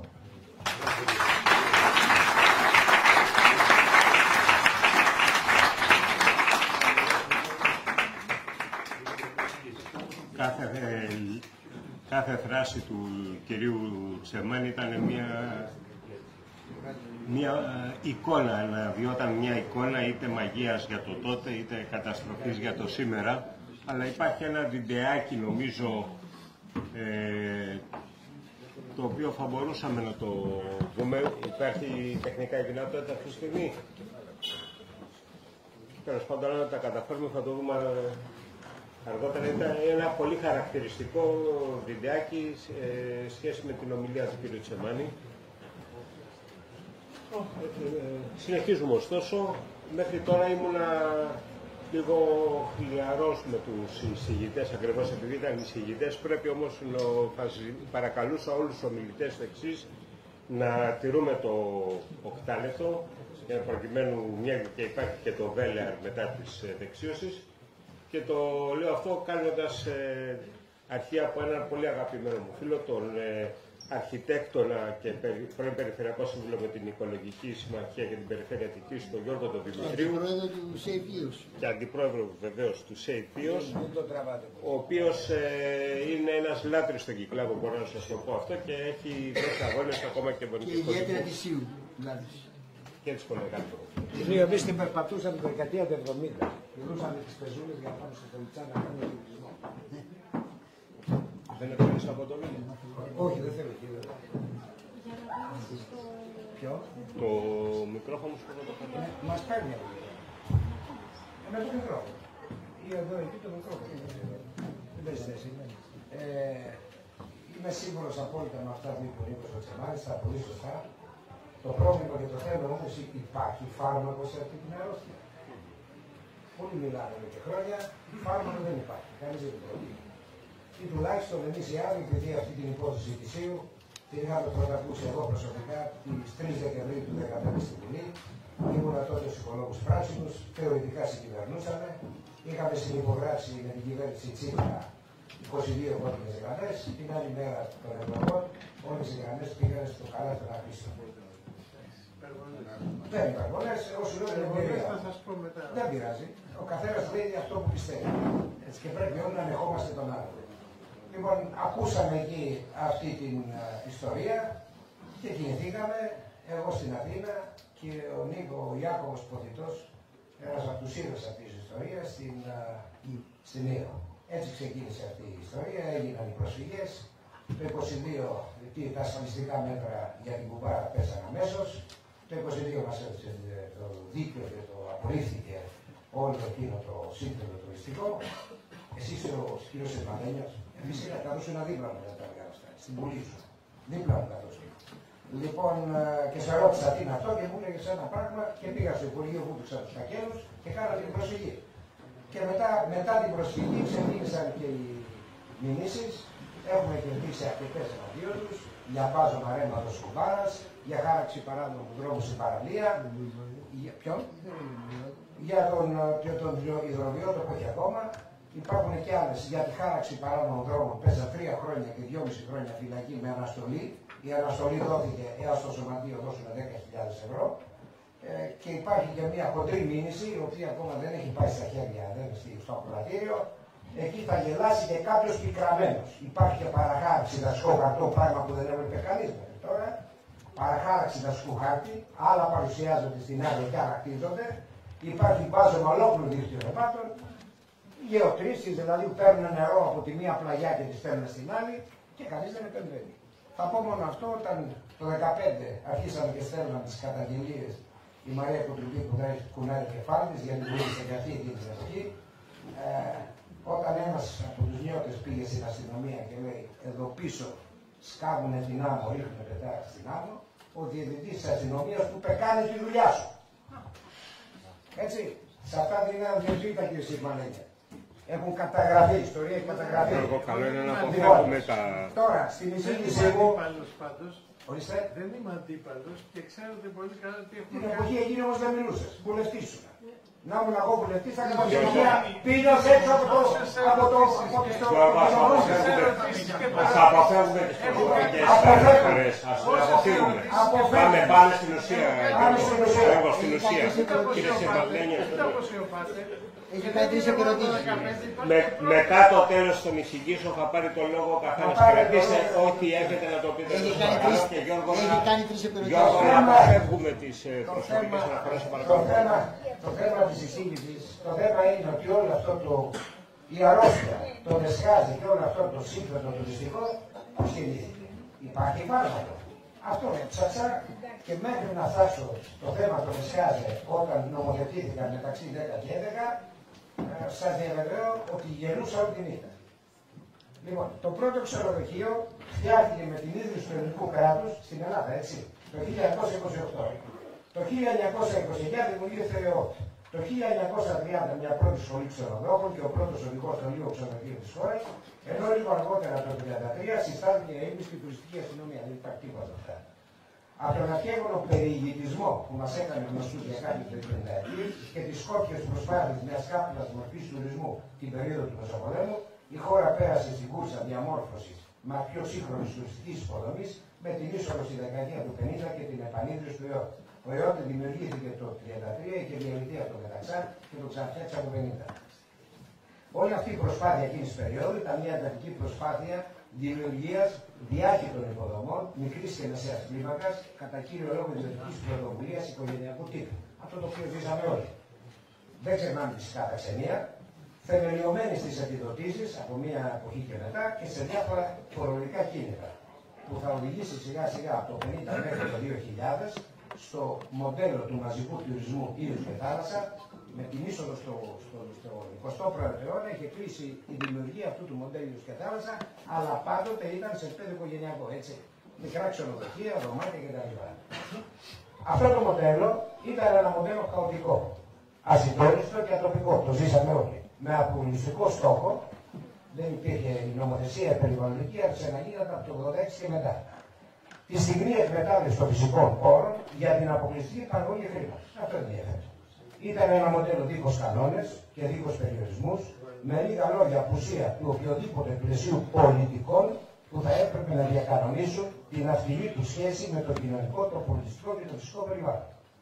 Μήπως είναι τυχαίο ότι το Υπουργείο Πολιτιτουρισμού, για να καταλάβουμε πώς λειτουργεί η πολιτική τάξη, συστάθηκε το 1988, καταργήθηκε το 1991, επανειδρύθηκε το 1993, καταργήθηκε εκ νέου το 1996, επανειδρύθηκε για άλλη μια φορά το 2004, δηλαδή από το 1988 μέχρι το 2004, 6 φορές το φτιάχνανε, το σβήναν, το φτιάχνανε, το σβήνανε. Διατηρώντας έκτοτε από τότε ένα άνευρο σχεδόν παρασιτικό προφίλ. Πείτε μου τι κάνει, να σας πω μπράβο. Λέγεται ότι η αναδουλειά τρώει τη μισή ζωή του ανθρώπου. Και αφού έφαγε μισή ζωή στην αναδουλειά, καταργώντας και πανηγύριοντας το Υπουργείο το πρωί και επιδοτώντας αμέτωχο το φτιάξω όπου να είναι και κάνω όπως μπορείς, το βράδυ, το πολιτικό σύστημα θεώρησε κάποια στιγμή ότι ήταν πια αναπόφευκτη η ανάγκη οργάνωσης το ρόλο του εγχώριου μαζικού τουρισμού, στρατηγικά σχεδιασμένου, όπως λεγόταν αυτή την εποχή. Το στρατηγικό ήταν η καραμέλα. Γιώργο, 2 λεπτά ακόμα. Θα μου δώσει κάτι παραπάνω γιατί υπήρχε εδώ πέρα η οργάνωση. Αλλά δεν είναι φίλο. Γιατί έχω και μια παράγραφο για το φάρμακο, αν ενδιαφέρει κανένα.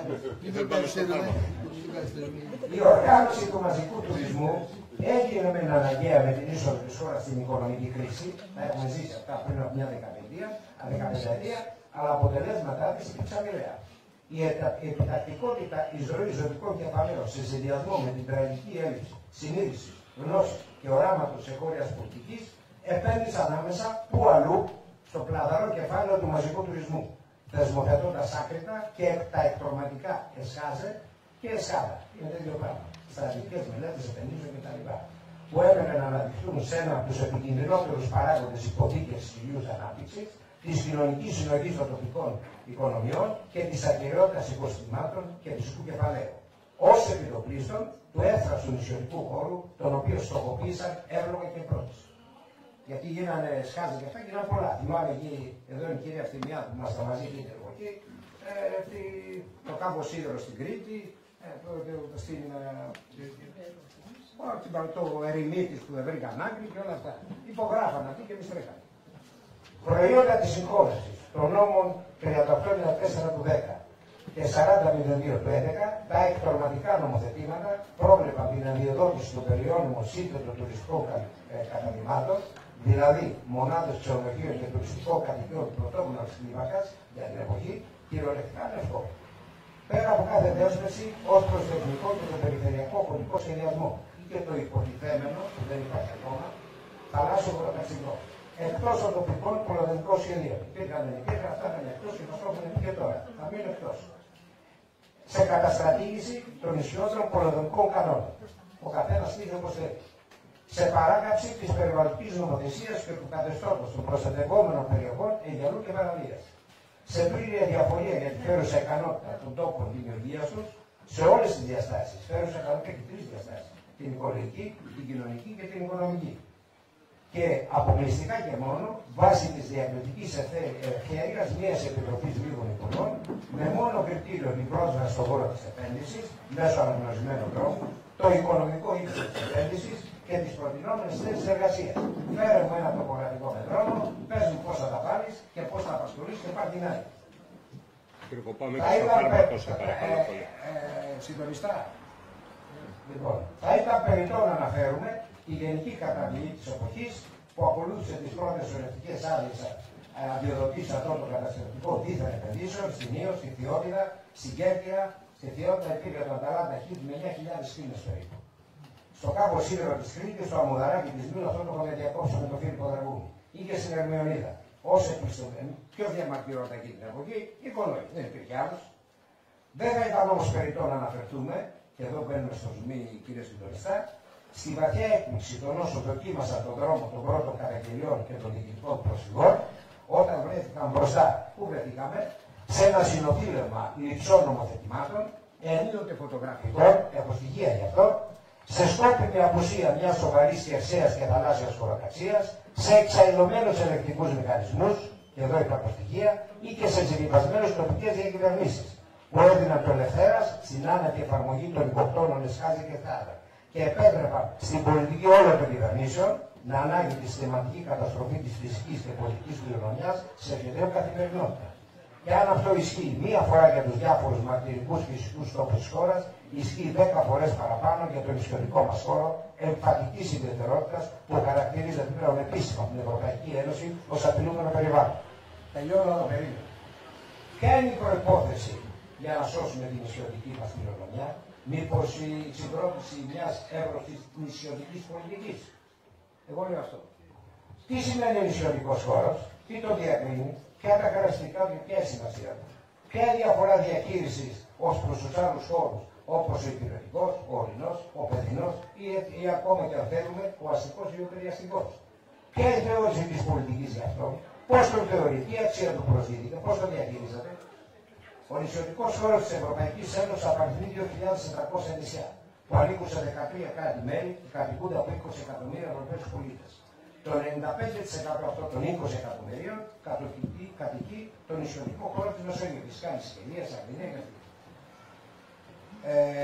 Ο νησιωτικός χώρος της Μεσογείου αναγνωρίζεται πλέον σε όλα τα επίπεδα, θεσμικά και μη θεσμικά, του Ευρωκοινοβουλίου, της Ευρωπαϊκής Επιτροπής των Περιφερειών, της Επιστήμης και των Διεθνών και Ευρωπαϊκών Συνδιασκέψεων, ως χώρος εμφατικής ιδιαιτερότητας των παραπάνω, μοναδική φυσικής και πολιτικής κληρονομιάς, ο οποίος μοιράζεται κοινές προκλήσεις, παρόμοια προβλήματα, αλλά και κοινές προοπτικές πολιτικών προστασία και αναγωγή στη σφαίρα της βιώσιμης ευημερίας. Αποτελεί κοινή παραδοχή ότι ο νησιωτικός χώρος της Μεσογείου χαρακτηρίζεται από ένα εξαιρετικό πλούτο οικοσυστημάτων, ιδιαίτερη στρωτότητα στο πλαίσιο της τρέχουσας κοινωνικο-οικονομικής ανάπτυξης. Αποτελεί κοινή παραδοχή ότι κοινό χαρακτηριστικό των νησιών της Μεσογείου αποτελεί ύπαρξη περιβαλλοντικών και πολιτιστικών αγαθών σε μια ολοένα και πιο επισφαλή κατάσταση. Στη συντηρητική τους πλειοψηφία, τα νησιά της Μεσογείου είναι μικρές περιοχές με μεγάλη ποικιλία κρίσεων, περιορισμένους υδάτινους χώρους, υψηλή ενεργειακή εξάρτηση από ορυκτά καύσιμα και κυρίως υψηλό βαθμό infrastructures και σοβαρό κίνδυνο αποδυνάμωση των οικοστημάτων. Αποτελεί κοινή παραδοχή ότι τα νησιά της Μεσογείου αποτελούν απειλούμενα περιβάλλοντα, λόγω των εξαιρετικά μεγάλων τουριστικών πιέσεων και τη σημαντική τους έκθεση στις παγκόσμιες αλλαγές. Κλιματική αλλαγή, υποβάθμιση τοπίων και οικοτόπων, ρήπανση και υπερεκμετάλλευση, περισσότερο από κάθε άλλο χώρο. Αποτελεί τέλος κοινή παραδοχή ότι παρόλες τις δυσκολίες, ο μεσογειακός νησιωτικός χώρος αποτελεί ένα εξαιρετικό εργαστήριο, αυτά τα λέει η Ευρωπαϊκή Ένωση, όχι εγώ, για τις πολιτικές οικολογικής μετάβασης είναι ένας από τους τρεις άξονες της ανθεκτικότητας, που προάγει η Ευρωπαϊκή Ένωση μόνο εάν υιοθετηθούν στοχευμένα νομοθετικά μέτρα και το κατάλληλο δημοσιονομικό πλαίσιο. Όλα τα άλλα είναι παραμύθια. Όχι τυχαία, μεταξύ 2020 και 2022, το Ευρωκοινοβούλιο από τη μία και η Ευρωπαϊκή Επιτροπή των Περιφερειών από την άλλη προχώρησαν σε δύο σημαντικά ψηφίσματα που αναδεικνύουν τις ιδιαιτερότητες των νησιωτικών περιοχών και θέτουν αρχές, όρους και προϋποθέσεις για τον προγραμματισμό μέτρων στο πεδίο της αειφορικής διακυβέρνησης και της πολιτικής συνοχής. Παρόμοια με εκείνα που αφορούν τις απομακρυσμένες περιοχές της Ένωσης, οι οποίες προστατεύονται από το άρθρο 349 της Συνθήκης της Λειτουργίας της Ευρωπαϊκής Ένωσης. Παράλληλα, το 2024 που πέρασε, είχε ανακηρυχθεί έτος των νησιών της Ευρωπαϊκής Ένωσης, κανείς δεν το είπε, και προγραμματίζεται ήδη υπέρχει, ας πούμε, η θέσπιση ενός συμφώνου για τα νησιά και μιας ατζέντας που θα παριθμούν συγκεκριμένα μέτρα στο πλαίσιο των πολιτικών συνοχής. Σύμφωνα με τα ψηφίσματα, αυτό είναι σημαντικό, τα δύο ψηφίσματα Ευρωπαϊκής Ένωσης και Ένωσης Ευρωπαϊκών Περιφερειών, αλλά ενδεικτικά. 1. Τα νησιά της Μεσογείου έχουν ευαίσθητο περιβάλλον και ενδυμική θαλάσσια και ευρεσαία βιοποικιλότητα. Φιλοξενούν σημαντικό μέρος της παγκόσμιας βιοποικιλότητας και αποτελούν μείζονες τόπους αναπαραγωγής για σημαντικά είδη. Αλλά βιώνουν εξαιρετικά μεγάλες ανθρωπογενείς πιέσεις, κατά κύριο λόγο εξαιτίας της διόγκωσης του τουρισμού με τις ανάλογες απώλειες, βιοποικιλότητα. Τα νησιά 2. Τα νησιά κινδυνεύουν να απολέσουν τους περιορισμένους φυσικούς τους πόρους. Το έδαφος, κανείς δεν αναφέρει για το έδαφος. Το σημαντικότερο σπόρο και το νερό, απαραίτητο για τη διασφάλιση της γεωργικής παραγωγικότητας, ιδιαίτερα όσον αφορά τη διατήρηση των παραδοσιακών προϊόντων. Αυτό έχει εξαλειφθεί από καιρού στα νησιά. Έχουμε δωμάτια, ούτε παράγουμε τίποτε, φέρνουμε τα προϊόντα από την Αφρική. Αυτά τα λέω σε εδώ, τα ψηφίσματα. 3. Τα νησιά κινδυνεύουν από την υπεραλίευση. Ποιος έλεγε τους Αράβες? Τους Καλίνες, ποιος έλεγε? Κανείς. Και τη θαλάσσια και παράκτια ρήπαση. Ποιος έλεγε τη θαλάσσια ρήπαση? Κανείς. 4. Τα νησιά βρίσκονται στην πρώτη γραμμή της κλιματικής αλλαγής λόγω της οξύνης των θαλασσών, της ανόδου των υδάτων, της αύξησης θερμοκρασίας, το αυξανόμενο αντίκτυπο της απερίμωσης και του προγραμματισμού των φυσικών καταστροφών. 5. Τα νησιά απαιτούν τη διασφάλιση ενός βιώσιμου κύκλου του νερού στο πλαίσιο του στρατηγικού ρόλου της κυκλικής οικονομίας που πρέπει να συμπεριλάβει και τη συλλογή και οικονομική ανακύκλωση των θαλάσσιων αποβλήτων. Ενδιαφέρεται κανείς? 6. Τα νησιά θα πρέπει να εφοδιαστούν με ένα ευρύ φάσμα ανανεώσιμων πηγών ενέργειας, όχι ανεμογεννήτριες, συμπεριλαμβανομένης και της παντολογικής, λαμβάνοντας υπόψη τις ανάγκες των τοπικών κοινοτήτων, τα γεωγραφικά χαρακτηριστικά τους, τη διατήρηση παραδοσιακής αρχιτεκτονικής και την προστασία των οικοτόπων. 7. Η βιώσιμη ευημερία των νησιών θα πρέπει να διασφαλιστεί εντός των οικολογικών ορίων τους. Δεν κάνουμε χωροταξισμό τώρα. Και ενός υγιούς χωροταξικού σχεδιασμού από τη σκοπιά της αποτελεσματικής και αποδοτικής χρήσης των φυσικών πόρων. Έτσι είναι τα χωροταξικά. Για ένα υγιές χερσαίο και θαλάσσιο περιβάλλον, για την γεωργία, για τη διαχείριση και διατήρηση των δασικών εκτάσεων υπό τον τραπεζές. Για τη ζωική παραγωγή, τη βιώσιμη αλεία, την τοπική παραγωγή και την γαλάζια οικονομία. 8 και τελειώνω, υπομονή. Τα νησιά έχουν ανάγκη της προστασίας και ανάπτυξης της μοναδικής ποιότητας των γεωργικών τους προϊόντων. Τη στήριξη των φιλικών προς το περιβάλλον μικρών παραγωγικών αλυσίδων και ενός γεωργικού τομέα παραδοσιακών προϊόντων υψηλής προσθέμενης αξίας τόσο για τη διασφάλιση της επιστημιστικής της αυτονομίας όσο για την αύξηση ανταγωνιστικότητας των προϊόντων. 9. Οι νησιωτικές περιοχές εξαρτώνται παραδοσιακά από την αλεία και ως εκ τούτου απαιτούν τη χρηματοδοτική της στήριξη προκειμένου να διασφαλιστούν υπάρχουσες θέσεις εργασίας, να αναπτυχθούν νέοι τομείς και να δημιουργηθούν νέες θέσεις εργασίας, ιδιαίτερα στην αλεία μικρής κλίμακας. Ούτε γρηγορή, ούτε τα υπόλοιπα. 10. Τελειώνω, Πρόεδρε. Η προστασία και η κοινωνική ανάπτυξη του νησιωτικού χώρου απαιτούν την προαγωγή του βιώσιμου τουρισμού. Ενός τουρισμού αποκλειστικά και μόνο συνειδητοποιημένου και υπεύθυνου ως υπεύθυνη προσέγγιση στο ταξίδι. Δηλαδή, ένα τουρισμό που θεμελιώνεται στην περιβαλλοντική ευθύνη, στην ανακαιστοποίηση των οικολογικών του επιπτώσεων, στη διατήρηση των φυσικών πόρων και τόπων, στις χαμηλές εκπομπές άνθρακα. Εκεί περνάνε από τη μία 8 καράβια την ημέρα. Στην εξοικονόμηση υδατικών πόρων, στην κλιματική ουδετερότητα και στην οικολογική κινητικότητα. Πήγαινε στη Μύκονο να δει τζιπάρες μέσα στο χωριό, απ' έξω, οικολογική κινητικότητα. Σε ένα τουρισμό, τι είναι ο υπεύθυνος τουρισμός? Ένας τουρισμός που αναπτύσσεται στο πεδίο της προστασίας της πολιτιστικής κληρονομιάς. Πού βάλανε αιμογεννήτρες στην Κρήτη, στο μνημείο πάνω του, μας ένα ραντάρ να βάλουμε. Και της προστασίας και διατήρησης των τοπικών μνημείων, της τοπικής κουλτούρας και των τοπικών παραδόσεων.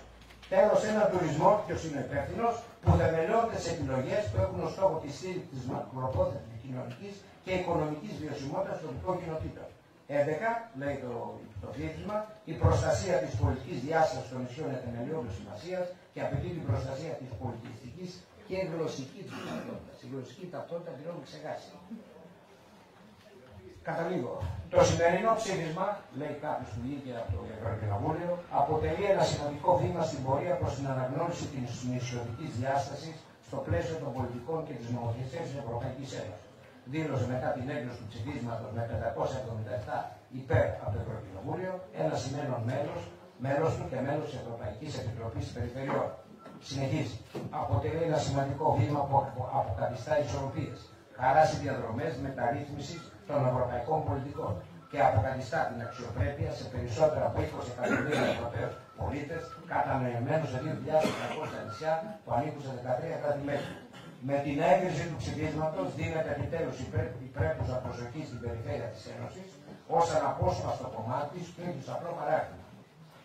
Λέμε εμείς καταλήγοντας. Μόνο έτσι θα ανοίξει τελικά ο δρόμος για την προστασία και την αηφορία της νησιωτικής μας κληρονομιάς. Μόνο μέσω της συγκρότησης μιας συνεκτικής νησιωτικής πολιτικής, βάσει των προδιαγραφών των ευρωψηφισμάτων, βάσει του οικολογικού, δηλαδή περιβαλλοντικού και κοινωνικοπολιτισμικού χαρακτήρα του νησιωτικού μας χώρου, βάσει της ολοκληρωμένης διαχείρισης φυσικής και πολιτιστικής κληρονομιάς, των υδατικών του πόρων, του εδάφους, των απόβλητων, της ενέργειας, της βιοποικιλότητας, του τοπίου, της κοινωνικής συνοχής, των τοπικών οικονομιών και της προαγωγής ενός διάκριτου, συνειδητοποιημένου και υπεύθυνου τουρισμού. Μόνο τότε τα εσκάζα και τα εσχάδα και κάθε άλλη καταστροφική ονείροξη του πολιτικού συστήματος δεν θα έχει πια κανένα νόημα.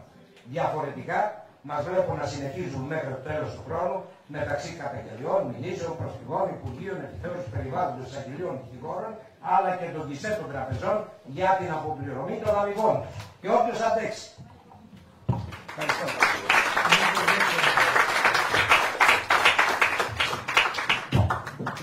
Ευτυχώς ήταν δεκάλογο 10 σημεία τελικά. Εξαιρετική υποκοπέξη και πολλά σημεία. Σχεδόν υπερεύει το διπλάσιο του χρόνου. Θα παρακαλούσα τους ομιλητές του εξής να προσπαθήσουμε να μένουμε στο 8 λεπτό, προκειμένου να μπορέσουμε να ολοκληρώσουμε και στην ώρα την προβλεπόμενη. Μπαίνουμε πλέον στις ενότητες. Πρώτο πάνελ, πρώτη ενότητα, στρατηγικές επενδύσεις. Το λόγο έχει μία ακόμη αρχιτέκτον πολεοδόμος, η κυρία Άσπα Κατσαρέλη, εκ μέρους της εφημερίδας ΙΟΣ, θα μιλήσει για τα προνόμια των στρατηγικών επενδύσεων. Τα προνόμια των στρατηγικών επενδυτών ή πώς παραδίδεται εκεί και είδος στους δώρα φέροντες στρατηγικούς επενδυτές. Όλα ξεκίνησαν την εποχή της χαρακτηρίας και των μνημονίων, με τον νόμο 3894 του 10 των στρατηγικών επενδύσεων, που υποτίθεται εκπονήθηκε για να συνδράμει επενδύσεις επιχειρήσεων που προάγουν την καινοτομία, τη μεταφορά τεχνογνωσίας, την αμυντική θωράκιση της χώρας και υπηρετούν ύψης στους εθνικούς σκοπούς, κατέληξε να λειτουργεί ως νομοθετικό εργαλείο για την εκχώρηση της αποκλειστικής χρήσης δημόσιων κοινόχρηστων χώρων και παραγωγών και παροχής ειδικών προνομίων σε επιλεγμένες ανώνυμες εταιρείες που δραστηριοποιούνται στην οικιστική και τουριστική εκμετάλλευση περιοχών ιδιαίτερα φυσικού κάλου της χώρας, όπως το ελληνικό. Η τροποποιητική του νόμου αυτού νόμοι περί στρατηγικών επενδύσεων που ακολούθησαν παίρνουν τη μορφή χιονοστιβάδας. Με αυτούς επεκτείνεται η δυνατότητα να ορίζονται στρατηγικές επενδύσεις σε ιδιωτικές εκτάσεις. Μεγάλες κτηνοτροφικές εκτάσεις που αγοράζουν ανώνυμες εταιρείες από φτωχούς χωρικούς αποκτούν με τους νέους ιδιοκτήτες τους ιδιαίτερα αντίθετα από όσα ισχύουν για τους κοινούς μισθούς, οικονομικά, πολεοδομικά και άλλα προνόμια. Έτσι διευκολύνεται η παραχώρηση και η εκτίμηση της ελληνικής γης. Οι λιγοστοί αλλά πολύ ισχυροί νόμοι θεσπίστηκαν κατ' επιταγή των διατάξεων του άρθρου 24 του Συντάγματος του 1975 και προστάτευαν το περιβάλλον για δεκαετίες τώρα, ο ένας μετά τον άλλον ακυρώνονται και περιλαμβάνονται σε βάρος της ποιότητας της ζωής για την εξυπηρέτηση των συμφερόντων επιτύχειων και εντός σκόπων. Οι νόμοι που θέσπισαν τα προνόμια των στρατηγικών επενδυτών. Ο νόμος 3894 του 10 των στρατηγικών επενδύσεων ορίζει ανήκουστα και επισυνταγματικά, οικονομικά, φορολογικά, γραφειοκρατικά και κυρίως πολεοδομικά προνόμια για τους επενδυτές, ονομάζονται στρατηγικούς, όταν επενδύουν σε δημόσια ακίνητα με την επίκληση ύψης του εθνικού συμφέροντος. Ο νόμος 4146 του 2013 με δύο απλές φράσεις σε ένα άρθρο, πραγματοποίηση στρατηγικών επενδύσεων επί ιδιωτικών ακινήτων με απόφαση της Διοικητικής Επιτροπής, επεκτείνει τις ανήκουστες, αντισυνταγματικές και τελεαστικές μνημονιακές κρατικές παροχές και στους οι επενδυτές και οι ιδιοκτήτες μεγάλων εκτάσεων. Ανοίγονται έτσι οι ασκοί του αιώνου για μεγάλες real estate business σε όλη τη χώρα και όπως είναι αναμενόμενο, ιδιαίτερα στα νησιά και τις παράκτιες περιοχές.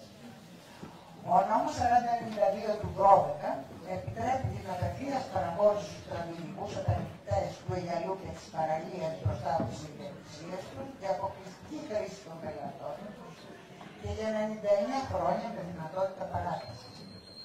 Ο νόμος 4280 του 14, ο λογόμενος και δασοκτόνος, τροποποιεί τον 998 του 79, ο οποίος κατά επιταγή του συντάγματος προστάτευε μέχρι σήμερα τα δάση και τις εκτάσεις της χώρας και επιτρέπει την οικονομική αξιοποίηση προσώπων του στρατηγικού επενδυτή, ακόμα και την οικειοποίηση δημόσιων δασών και δασικών εκτάσεων του εξαγορά. Ο νόμος 4447 του 16 επιτρέπει στους στρατηγικούς επενδυτές με την έγκριση της μελέτης ΕΣΚΑΣΕ, λοιπόν σχέδιο χωρικής ανάπτυξης στρατηγικής επενδυτής για την ιδιοκτησία του, να χωροτακτούν και να πολεοδομούν κατά τα συμφέροντά τους. Ο νόμος 4759 του 20 επιτρέπει την έγκριση των μελετών ΕΣΚΑΣΕ των στρατηγικών επενδυτών χωρίς να έχει προηγηθεί η εκπόνηση και έγκριση των περιφερειακών χωροταξικών πλαισίων, αντίθετα τις εντάσεις όσοι έχουν μέσα σε αυτά. Επιτρέπει επίσης στα ΕΣΚΑΣΕ να τροποποιούν ήδη εγκεκριμένα τοπικά χωροταξικά και πολεοδομικά σχέδια.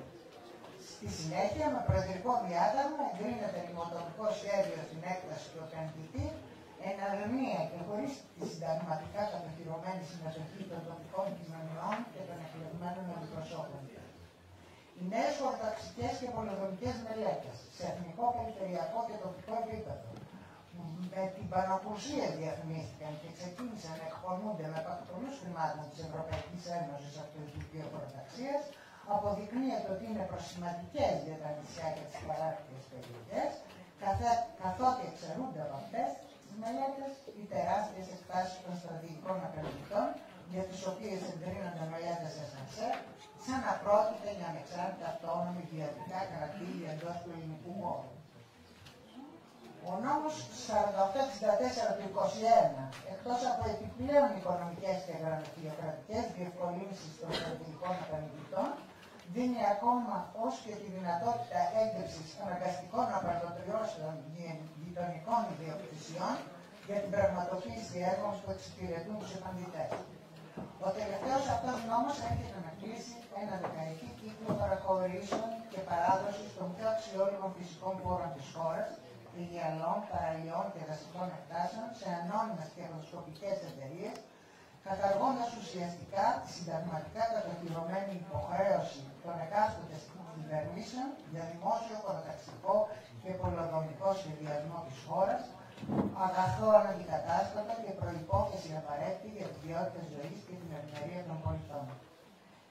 Συμπερασματικά, με τους παραπάνω νόμους, οι ανήκοστες παραχωρήσεις της πολιτείας και τα πρωτοφανή πολεοδομικά και διοικητικά προνόμια σε real estate στρατηγικούς επενδυτές που εντάσσονται στον νόμο 3894 του 10, συνοψίζονται ως εξής.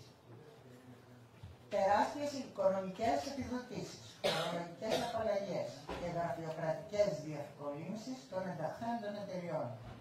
Παραχώρηση για αποκλειστική χρήση των πελατών τους, αιγιαλών και παραλιών, με απλές κοινές λειτουργικές αποφάσεις. Έχετε 2 λεπτά ακόμη. Οικοδομική αξιοποίηση ιδιωτικών δασών και δασικών εκτάσεων, ακόμα και δημόσιων, με οικειοποίησή τους με εξαγορά, με την επίκληση εθνικών έκτακτων προτεραιοτήτων, κάτι που απαγορεύεται ρητά από το Σύνταγμα για όλους τους κοινούς πολίτες. Παράκαψη όλων των νόμων που διέπουν το χωροταξικό και πολεοδομικό σχεδιασμό της χώρας, με τροποποίηση κάθε ρύθμισης, όπως τον του Φουσού, ΖΟΕ και σχεδίων χρήσεων υγιής, που δεν είναι συμβατή με τα συμφέροντα των επενδυτών. Δυνατότητα για έγκριση αναγκαστικών απαλατριώσεων γειτονικών ιδιοκτησιών και δασικών εκτάσεων για την εξυπηρέτησή τους. Υποχρέωση υπαλλήλων του δημοσίου να εξυπηρετούν κατά προτεραιότητα τους επενδυτές στην κατασκευή των αναγκαίων για τα συμφέροντά τους έργων υποδομής, όπως δρόμους, δίκτυα και άλλα, ακόμα και με επιβολή πειθαρχικών κυρώσεων αν καθυστερούν. Ακύρωση κάθε συμμετοχή και ενεργού ελέγχου των δήμων και τοπικών κοινωνιών στα τεράστια επενδυτικά σχέδια των στρατηγικών επενδυτών που αφορούν τον τόπο του. Έγκριση ρημοδομικών σχεδίων στις ιδιοκτησίες των στρατηγικών επενδυτών και δημιουργία αυτόνομων επιχειρηματικών κρατηδίων εντός των διοικητικών ορίων των δήμων της χώρας, που δημιουργούν ανεξάρτητα μη ενταγμένα στα πολεοδομικά σχέδια οικιστικά σύλλογα. Χαρακτηριστικό παράδειγμα της εκτός συνταγματικών πλαισίων χρήσης του 3894 του 2010 κυβέρνηση είναι η ταυτόχρονη έγκριση με τις διυπουργικές αποφάσεις 49, 50 και 51 της ΔΕΣΕ ως στρατηγικών τριών μεγάλων τουριστικών παραθεριστικών επενδύσεων στο μικρό νησί της Ζήου σε εκτάσεις αναλύμων εταιριών συμφερόντων του ίδιου επιχειρηματία που έχουν αγοράσει τεράστιες εκτάσεις πάνω από το 35% της συνολικής έκτασης του νησιού, χωρίς να υπάρχει χωροταξικός σχεδιασμός και να έχει οριστεί η φέρουσα ικανότητα του νησιού παρά την αρνητική για το θέμα αυτό σχετική απόφαση 1037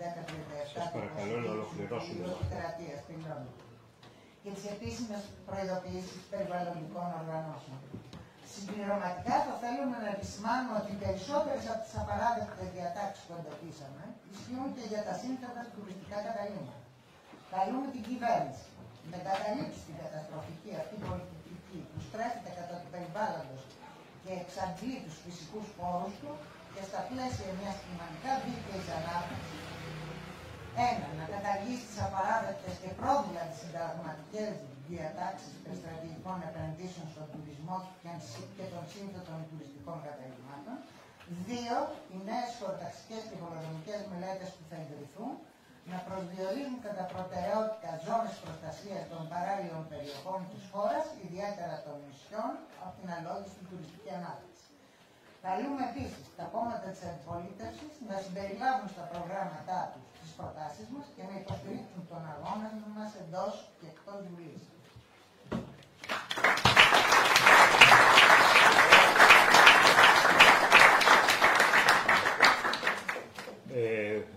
Ελπίζω να υπάρχει δυνατότητα. Επόμενη ομιλήτρια είναι μέσω διαδικτύου. Είναι ομιλία της Αντιπροέδρου του Συμβουλίου της Επικρατείας Επιτιμή και Προέδρου του Επιμελητηρίου Περιβάλλοντος και Βιωσιμότητας, Μαρία Καραμανόφ, για τις περιστρατηγικών επενδύσεων. Την νομική πλευρά. Δεν πρέπει να σε πει. Όχι.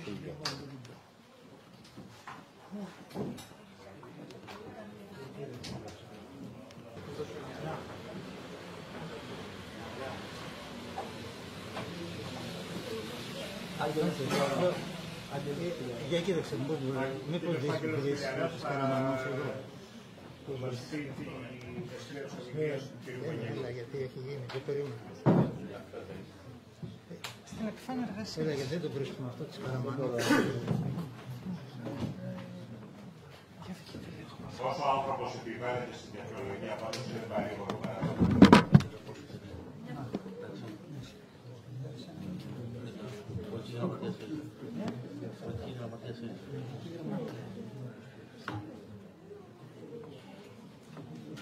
Λοιπόν, πάμε στο αρχικό πρόγραμμα. Η κυρία Καραμανόφ, λοιπόν,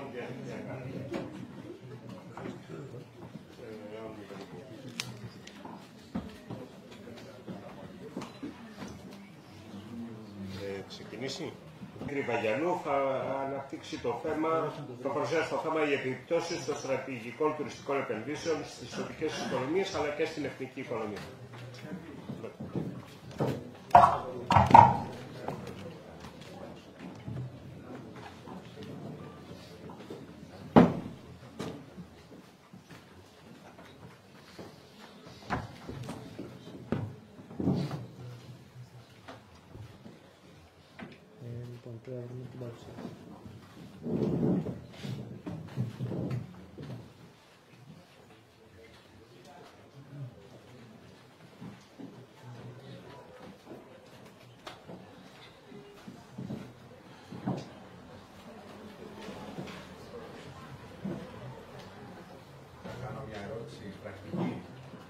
Πόσο χρόνο προβλέπετε για να ολοκληρωθούν οι παρουσιάσεις όλες, δεν θα υπάρχει χρόνος μετά να να πάμε σε κάτι το οποίο θα πούμε θα κάνουμε αυτό?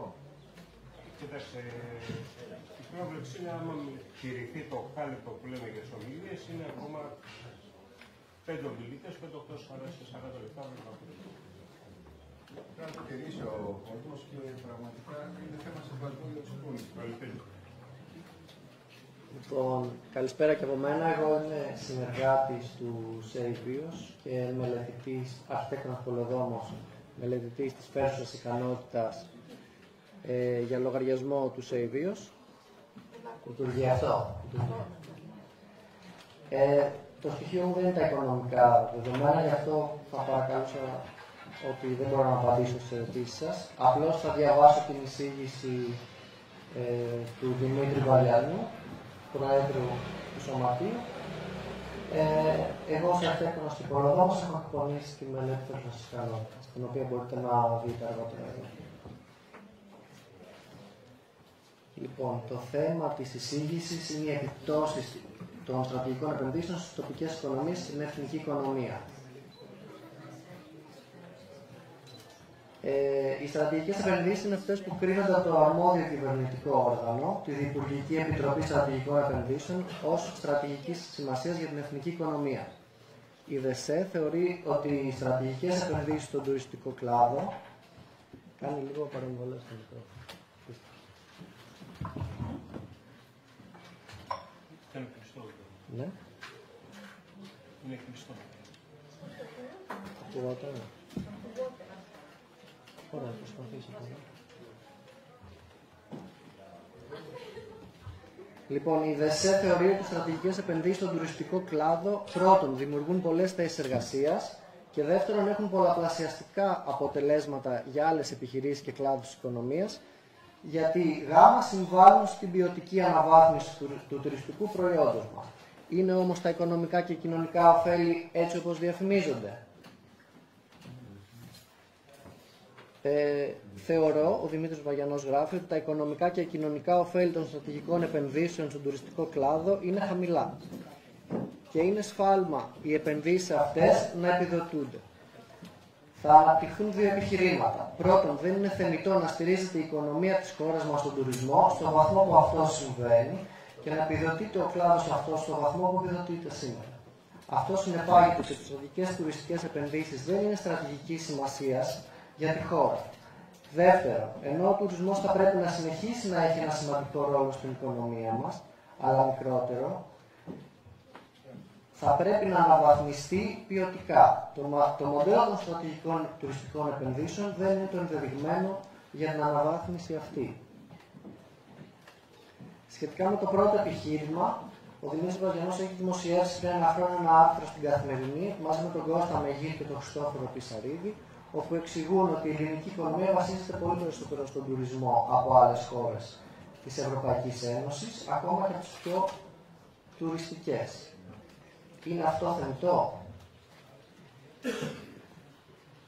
Η εξάρτηση της χώρας μας από τον τουρισμό φαίνεται από το γράφημα στη διαφάνεια.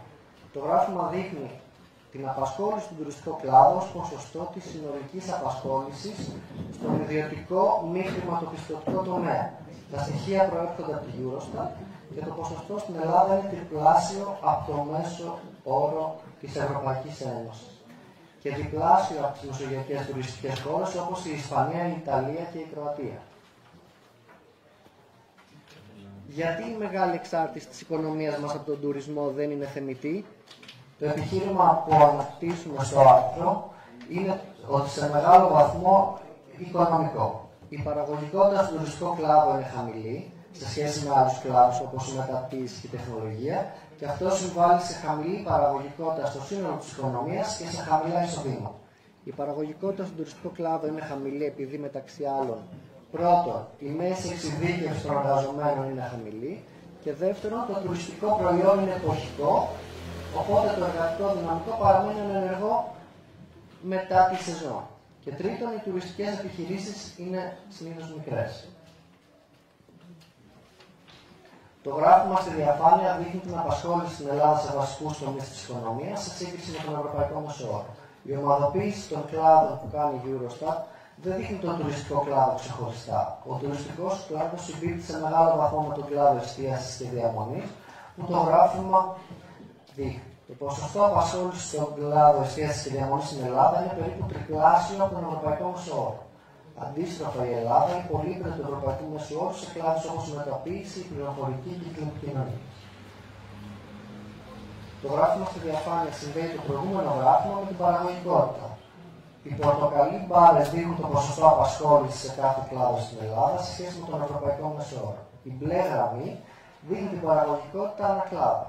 Ο κλάδος εστίασης και διαμονής, όπου η απασχόληση στην Ελλάδα είναι πολύ υψηλότερη από τον ευρωπαϊκό μέσο όρο, έχει τη χαμηλότερη παραγωγικότητα. Αντίστροφοι κλάδοι όπως η μεταποίηση και η πληροφορική και οι τηλεπικοινωνίες, όπου η Ελλάδα υποεκπροσωπείται, έχουν την υψηλότερη παραγωγικότητα. Το συμπέρασμα που εξάγει τα παραπάνω γραφήματα είναι ότι η έμφαση στην τουριστική ανάπτυξη είναι προβληματική, όχι μόνο από περιβαλλοντικής πλευράς, δηλαδή ότι καταναλώνονται πολύτιμοι περιβαλλοντικοί πόροι, αλλά και από οικονομικής πλευράς. Αυτό επειδή διονύζεται και διωγγώνεται ένα οικονομικό μοντέλο χαμηλής παραγωγικότητας. Η απασχόληση είναι υψηλή σε κλάδους χαμηλής παραγωγικότητας, ενώ είναι χαμηλή σε κλάδους υψηλής παραγωγικότητας. Ο τουρισμός θα πρέπει να συνεχίσει να έχει ένα σημαντικό ρόλο στην οικονομία μας, αλλά μικρότερο, και θα πρέπει να αναβαθμιστεί ποιοτικά. Τι ρόλο θα πρέπει να έχει το μοντέλο στρατηγικών τουριστικών επενδύσεων για την αναβάθμιση αυτή, θα επιχειρηματολογήσουμε πάλι σε οικονομικό επίπεδο, τονίζοντας το ζήτημα της παραγωγικότητας. Η παραγωγικότητα στην ελληνική οικονομία είναι χαμηλή σε σχέση με τον ευρωπαϊκό μέσο όρο για δύο λόγους. Πρώτον, όπως ήδη ανέφερα, η απασχόληση στην οικονομία μας επικεντρώνεται σε κλάδους χαμηλής παραγωγικότητας, και δεύτερον, επειδή η παραγωγικότητα σε κλάδους της οικονομίας μας είναι χαμηλή.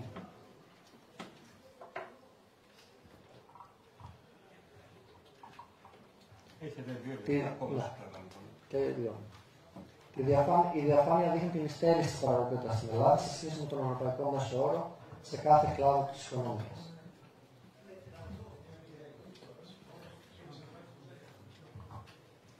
Θα μπορούσαμε να θέσουμε 4 στόχους για τον τουριστικό κλάδο, ώστε η παραγωγικότητα να αυξηθεί. Πρώτον, η δαπάνη ανά τουρίστα να είναι υψηλή. Δεύτερον, οι εργαζόμενοι του τουριστικό κλάδο να έχουν και να χρησιμοποιούν υψηλές δεξιότητες. Τρίτον, η κατανάλωση περιβαλλοντικών πόρων να είναι χαμηλή. Αυτό σχετίζεται με την παραγωγικότητα, καθώς η κατανάλωση περιβαλλοντικών πόρων αποτελεί ένα κόστος για την κοινωνία, μειώνοντας την παραγωγικότητα. Τέταρτον, σημαντικό μέρος του τουριστικού εισοδήματος να παραμένει στις τοπικές κοινωνίες. Αυτό αφορά κυρίως την κοινωνική συνοχή, αλλά συνδέεται και με την παραγωγικότητα.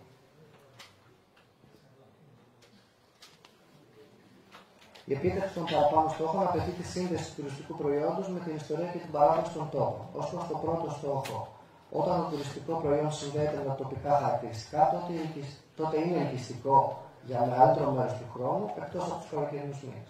Επομένως, η δαπάνη ανά τουρίστα είναι υψηλή, ή τουλάχιστον το εισόδημα ανά τουριστική κλίνη είναι υψηλότερο. Ως προς το δεύτερο στόχο, όταν το τουριστικό προϊόν συνδέεται με τα τοπικά χαρακτηριστικά, τότε υπάρχει ζήτηση για εργαζομένους με γνωστικές δεξιότητες, όπως για παράδειγμα ξεναγούς για τα ιστορικά ή περιβαλλοντικά αξιοθέατα ή εργαζομένους στον χώρο της τέχνης. Ως προς τον τέταρτο στόχο, η παρουσία εργαζομένων με δεξιότητες και επομένως καλές αμοιβές, που διαμένουν για μεγαλύτερο μέρος του χρόνου στους τουριστικούς προορισμούς, αυξάνει το εισόδημα που παραμένει στις τοπικές κοινωνίες. Παρακαλώ, ολοκληρώστε. Θέλω να τα ακούσουμε πάντως. Προτείνω να το ακούσουμε. Όλα αυτά πρέπει να πει εκδήλωση. Λοιπόν, οι στρατηγικές επενδύσεις του τουριστικού κλάδου δεν συμβάλλουν καλά στην επίτευξη των στόχων αυτών. Η δαπάνη ανά τουρίστα μπορεί ενδεχομένως να είναι υψηλή, πετυχαίνοντας τον πρώτο στόχο, ωστόσο στους υπόλοιπους στόχους υπάρχει πρόβλημα. Το βασικό πρόβλημα με τις επενδύσεις μεγάλης κλίμακας, ιδιαίτερα για τα μικρά νησιά, είναι ότι έχουν χαμηλή διασύνδεση με τα τοπικά χαρακτηριστικά. Οι γνωστικές δεξιότητες που απαιτούνται από τους εργαζομένους είναι χαμηλές, για παράδειγμα καθαριστές και σερβιτόροι. Επίσης, οι εργαζόμενοι είναι εποχικοί και δεν διαμένουν στους τουριστικούς προορισμούς, επομένως, μικρό μέρος του τουριστικού εισοδήματος παραμένει στις τοπικές κοινωνίες. Τέλος, οι επενδύσεις αυτές καταναλώνουν πολλούς περιβαλλοντικούς πόρους, όπως νερό, δρόμους και σκουπίδια, και τα χαρακτηριστικά αυτά τα βλέπουμε στο σημείο στις επιχειρήσεις των εταιριών που σχεδιάζουν αυτές τις στρατηγικές επενδύσεις. Και ολοκληρώνουμε ότι τα οικονομικά και κοινωνικά ωφέλη των στρατηγικών επενδύσεων στον τουριστικό κλάδο είναι πολύ χαμηλά. Και είναι σφάλμα οι επενδύσεις αυτές να επιδοτούνται. Αυτό για δύο λόγους. Πρώτον, δεν είναι θεμιτό να στηρίζεται η οικονομία μιας χώρας στον τουρισμό στον βαθμό που αυτό συμβαίνει σήμερα στην Ελλάδα και να επιδοτεί το κράτος αυτό στον βαθμό που επιδοτείται.